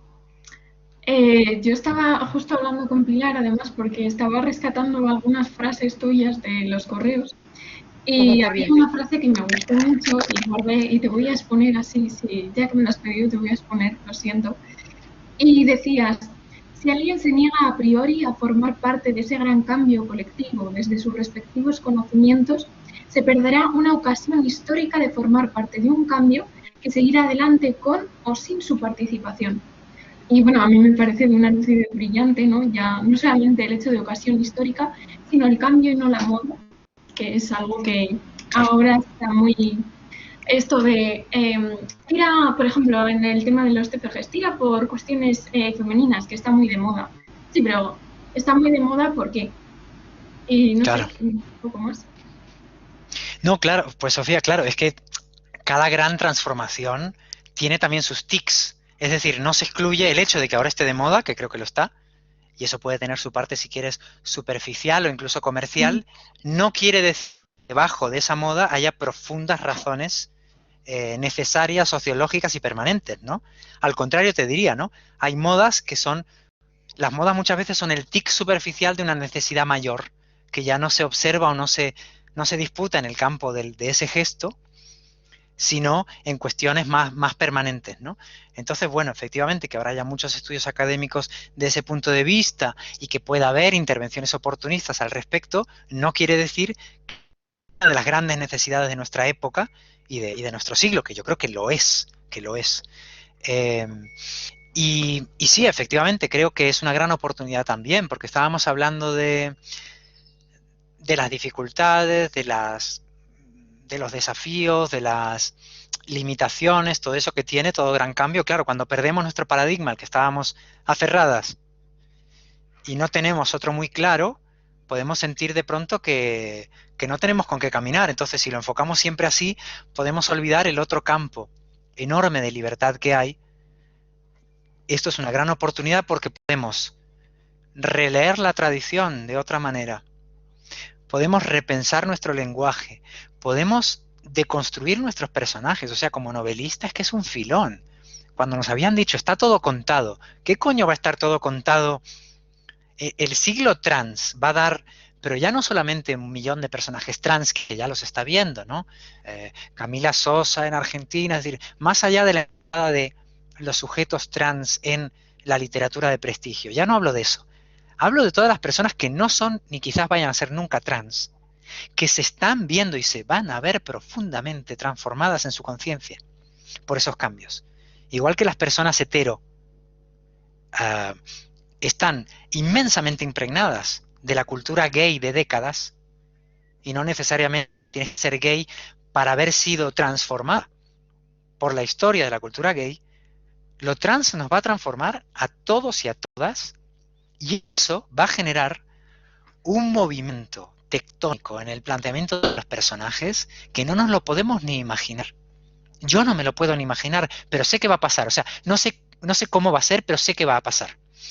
Y eso entonces es una oportunidad enorme de plantear los puntos de vista narrativos, de plantear la interrelación entre los personajes, de plantear la relación entre prosa, narrador omnisciente. Te pongo un ejemplo, ya esto es minúsculo, ¿no? Pero que me está pasando ahora, por eso te lo comento, ¿no? Es ínfimo al lado de lo que estamos diciendo, pero estoy escribiendo una novela ahora que tiene cuya protagonista es una, bueno, no importa quién, un personaje femenino, ¿no? Pero, a diferencia de Elena, en Hablar solos, o de los monólogos en primera femenina de Fractura, está escrito en una tercera omnisciente que en estilo indirecto replica los pensamientos de ella. ¿Qué tiene esto de interesante? Que estoy pensando por primera vez en mi vida en una voz, en un punto de vista omnisciente, teóricamente neutro, pero que tiene que filtrarse indirectamente a través de la conciencia de ella. Y eso no solo tiene consecuencias, por supuesto, en lo que dice esa voz o en cómo ve las cosas, sino en cuestiones lingüísticas. Y me estoy acostumbrando un montón al escribir con una, en vez de con uno, pero no es un gesto superficial, es que está filtrado por los pensamientos de una mujer.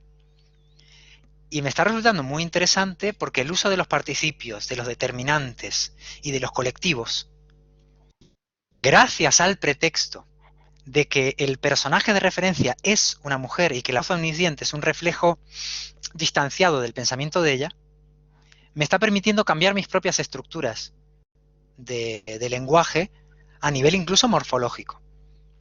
Luego en lectura eso se notará lo que quieras notarlo, dependiendo de tu grado de búsqueda o de conciencia de eso. Pero noto que está influyendo en mi manera de pensar incluso la sintaxis. Y digo, es una oportunidad, joder, yo no tenía la oportunidad de repensar mi sintaxis y mi morfología desde que estudiaba filología. Entonces claro que es una oportunidad. Hermosa y compleja, como la literatura misma.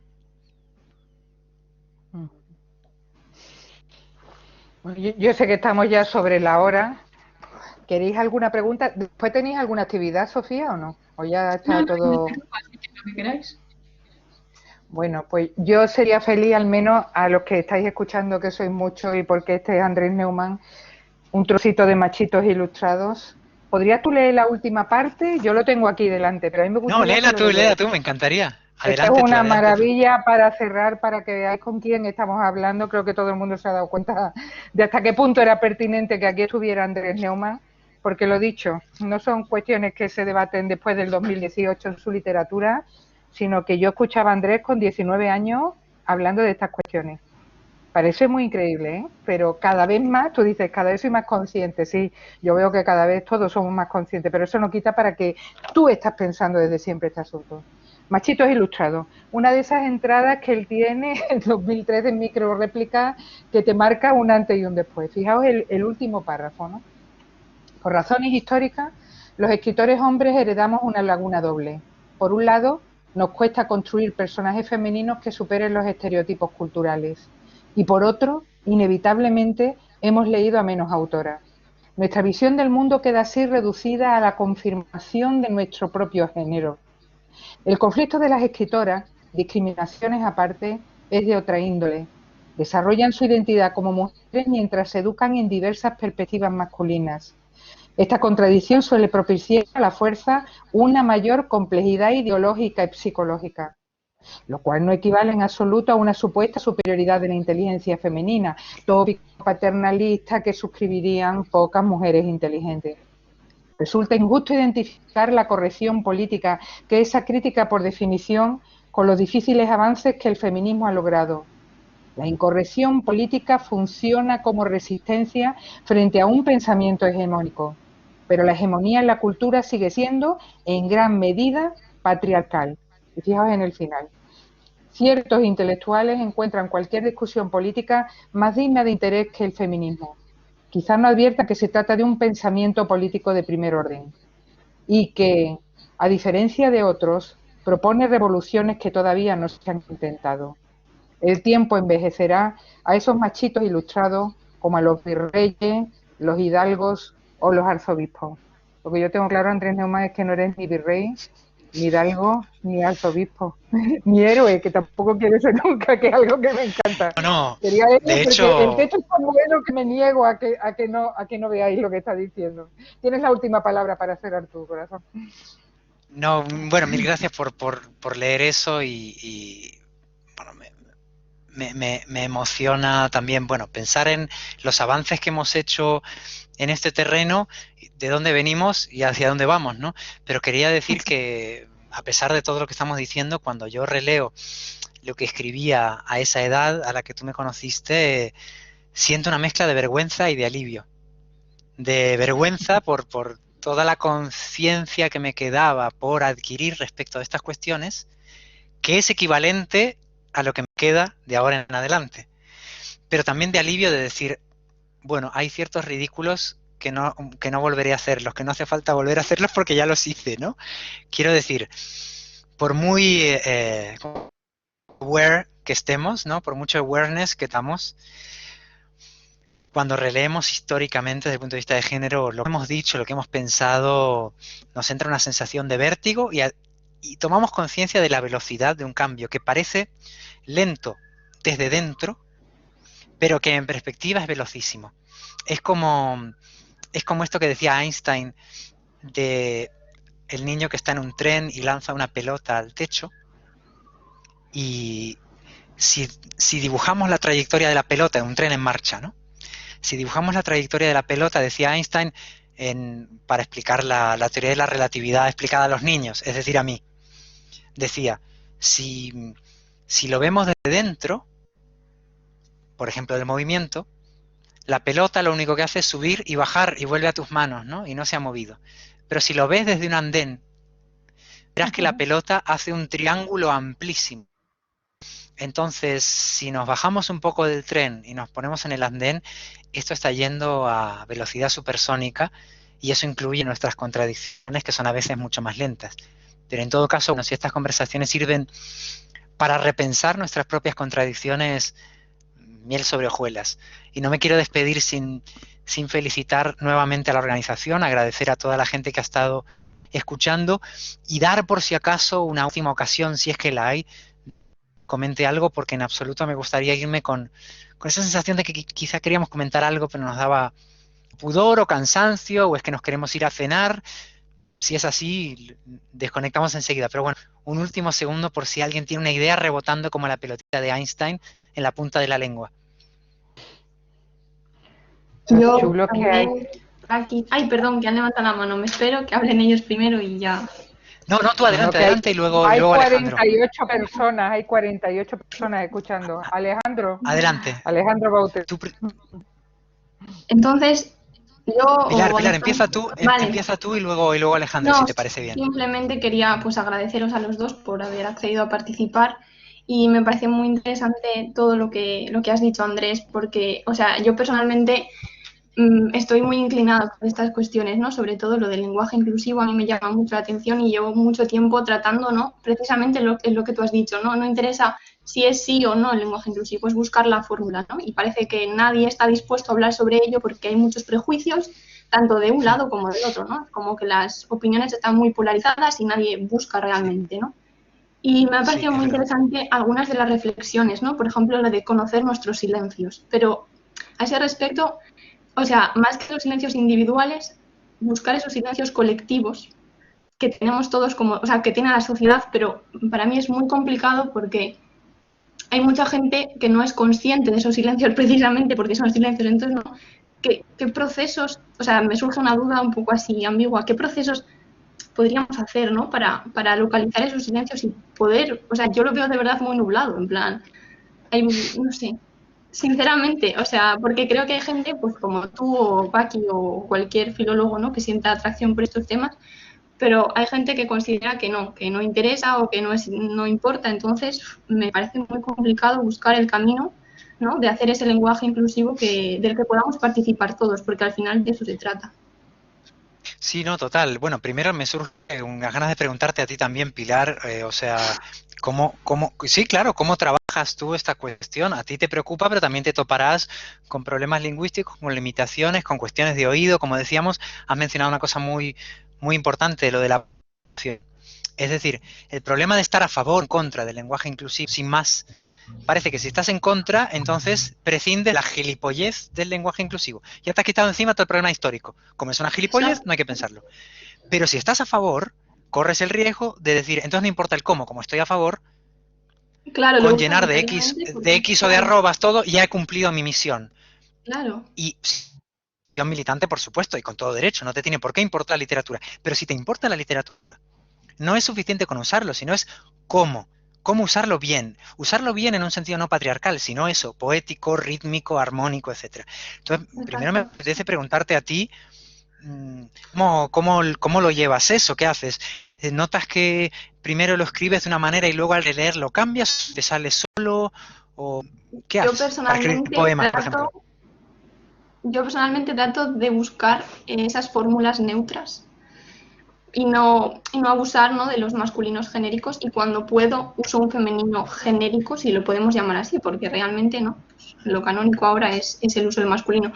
Pero sí surge eso, y sobre todo, pues ahora estamos con el tema de género, ¿no? Pero lo que hemos hablado, todo tipo de alteridades, trans, étnico, todo, ¿no? Al final yo muchas veces escribo cosas o digo cosas y me doy cuenta que yo misma estoy usando un lenguaje opresor, ¿no? Del que yo no me había dado cuenta y que no sé cómo reformularlo. Y necesito preguntar, ¿no? Entonces me parece muy interesante. O sea, lo importante yo creo que aquí es establecer un diálogo.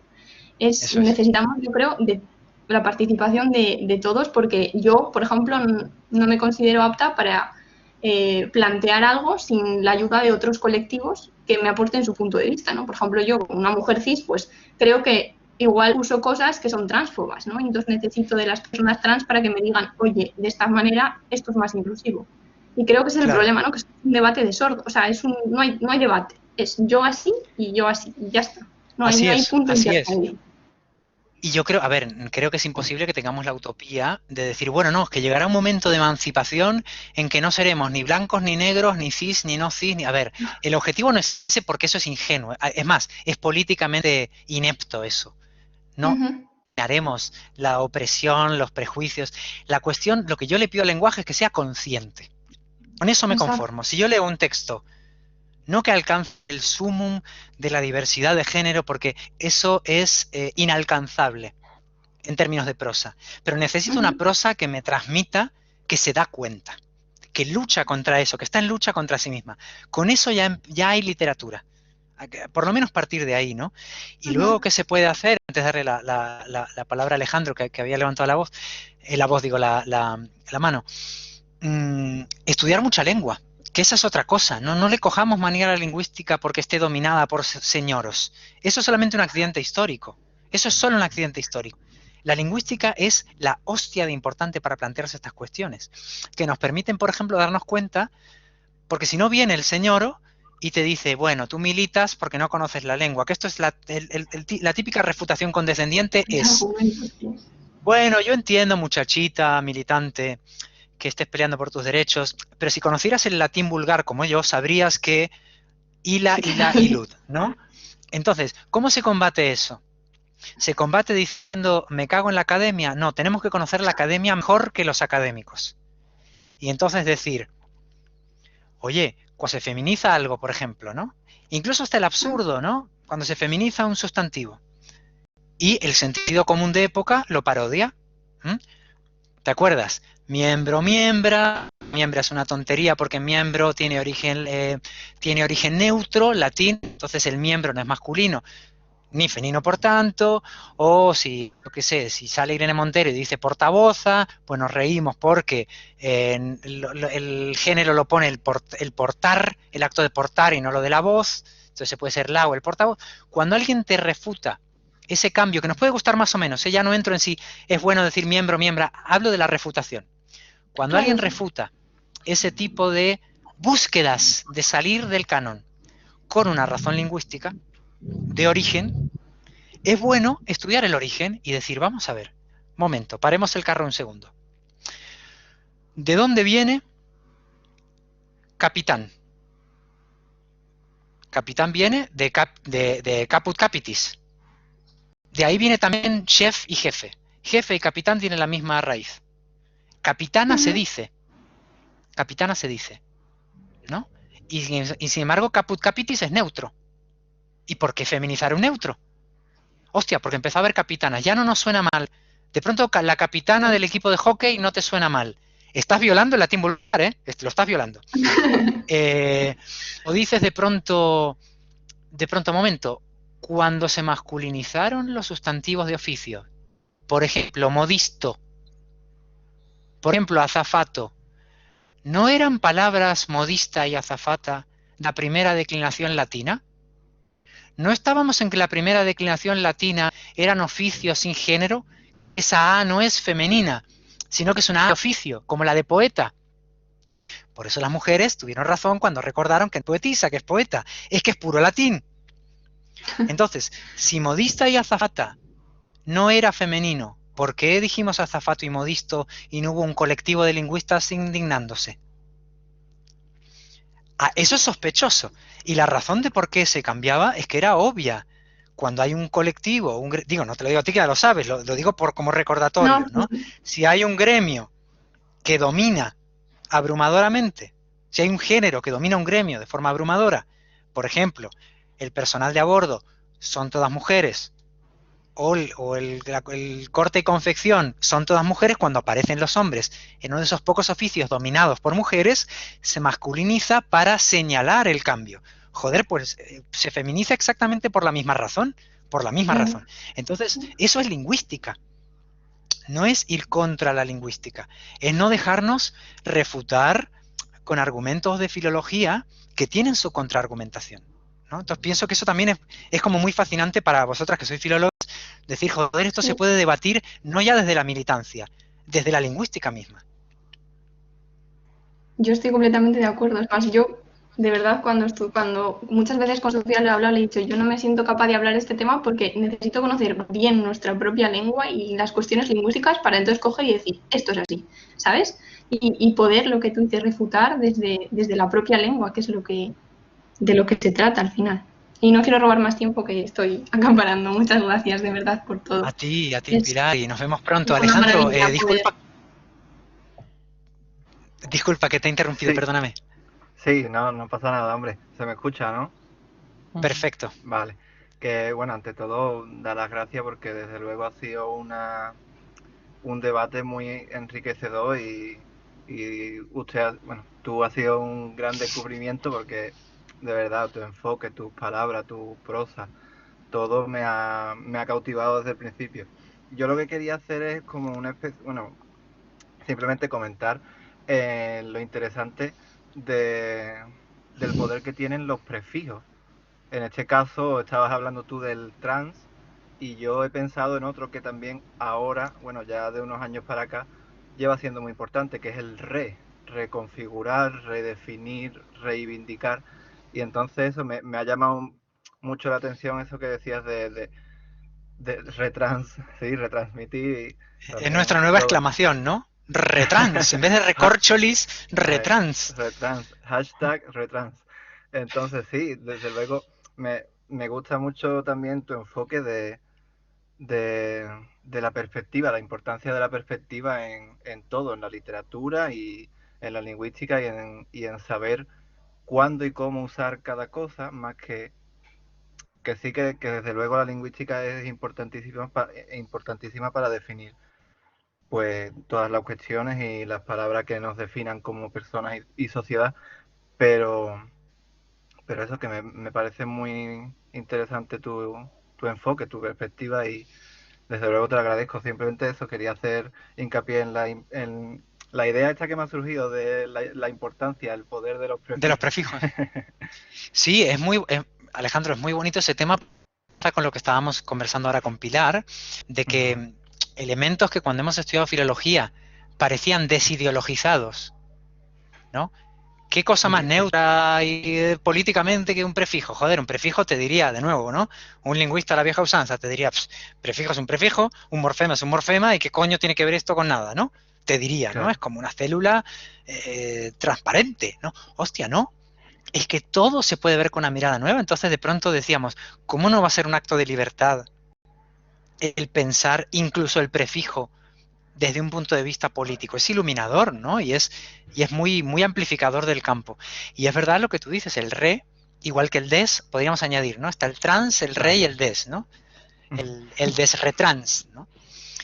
Son prefijos. Fíjate como en ciertos momentos históricos sería un poco, me parece, la síntesis de lo que tú estabas poniendo sobre la mesa.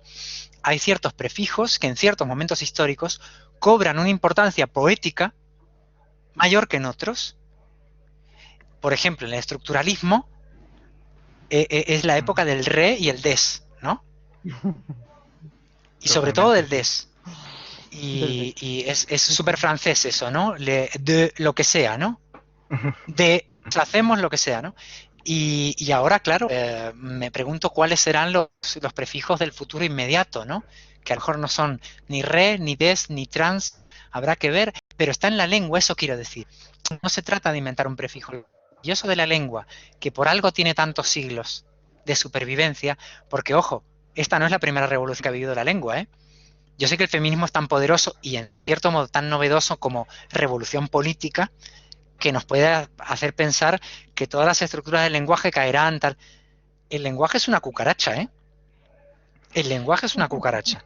Entonces, seguro que el prefijo de género del futuro está ahí en la lista de preposiciones de la escuela, en antes, con, contra, de, está ahí y no la estamos viendo. Y estoy deseando que lo veamos. Que el lenguaje mismo nos haga ver cuál era la herramienta que estaba ahí y no la veíamos o no la sabíamos usar. Por ejemplo, los prefijos, como tú dices. Pues sí, ojalá lo descubramos y lo descubras sobre todo tú para darle forma y darle palabras. Así que, No, lo nada, tenemos que descubrir, como decía Pilar, es un trabajo no, hombre, colectivo, es claro. decir, o sea, necesitamos leernos, escucharnos y ver lo que hace la otra persona. Eso, leernos y escucharnos mucho, porque eso además nos da ideas para lo propio, ¿eh? No solo te hablo de una generosidad, de decir, hostia, que vamos a escucharnos con generosidad, no, tengamos un egoísmo inteligente. Yo para renovar lo mío, Alejandro, te tengo que escuchar a ti. Claro. Me interesa escucharte. Si no, ¿qué coño? Voy a ser mi propia fuente toda la vida. Eso es muy limitado, ¿no? Hombre, eso es, vamos, depende de quién, pero siempre tiene su límite. Así que desde luego es verdad, Claro. la retroalimentación y el nutrirse el Retro. uno del otro. Ahí estamos. Ah, mira, otro. Retro. Pues sí, sí, sí. Pues Mm. nada, eso, solamente ya por último agradeceros al Congreso en general, pero también a vosotros por esta tan enriquecedora charla. Muchísimas gracias, Alejandro, por tu compañía generosa. Gracias. Bueno, Neumann, yo sé que estamos casi pasados de tiempo, así que yo lo que pediría, por favor, a los que estáis moderando, abráis micrófono para que Andrés escuches el aplauso que te vamos a dar.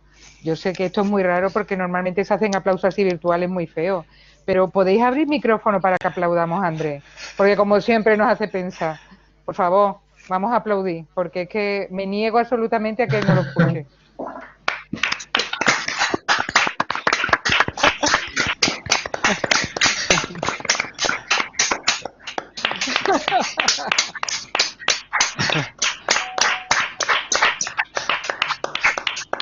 Así debe ser. No sé si escuchas algo, pero muchísimas Os voy gracias. a... Paqui, acabas de hacer algo muy emocionante para mí, porque mira, un aplauso en un acto público era protocolario siempre, pero ahora en pandemia, con Nada. nuestras limitaciones digitales a cuestas y nuestras posibilidades digitales a cuestas, esta ideíta que has tenido me ha parecido tan emocionante, porque es como si nos hubieras devuelto el cuerpo durante un ratito.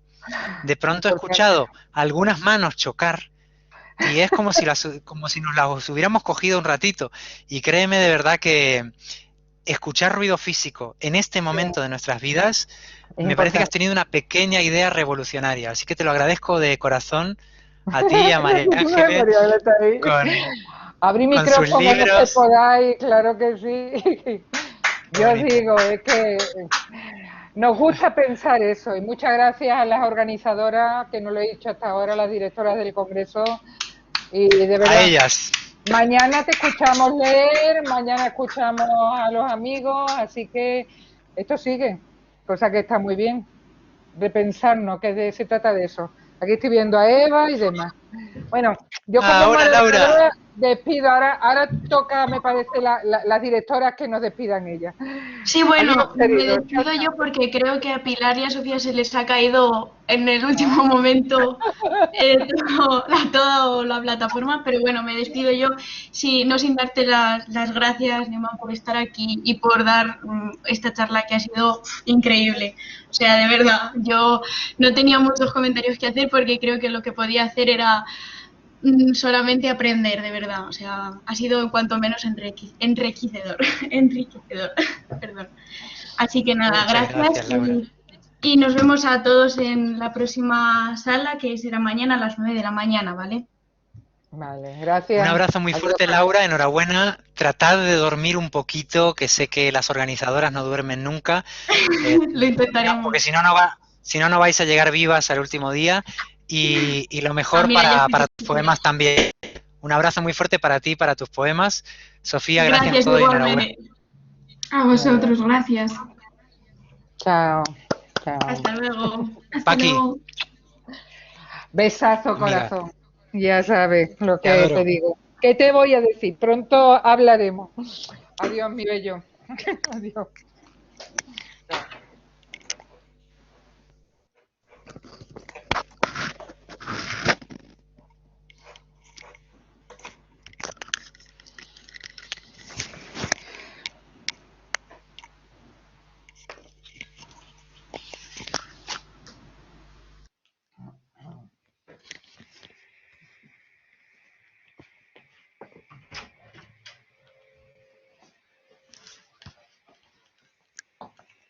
Qué miedo he pasado.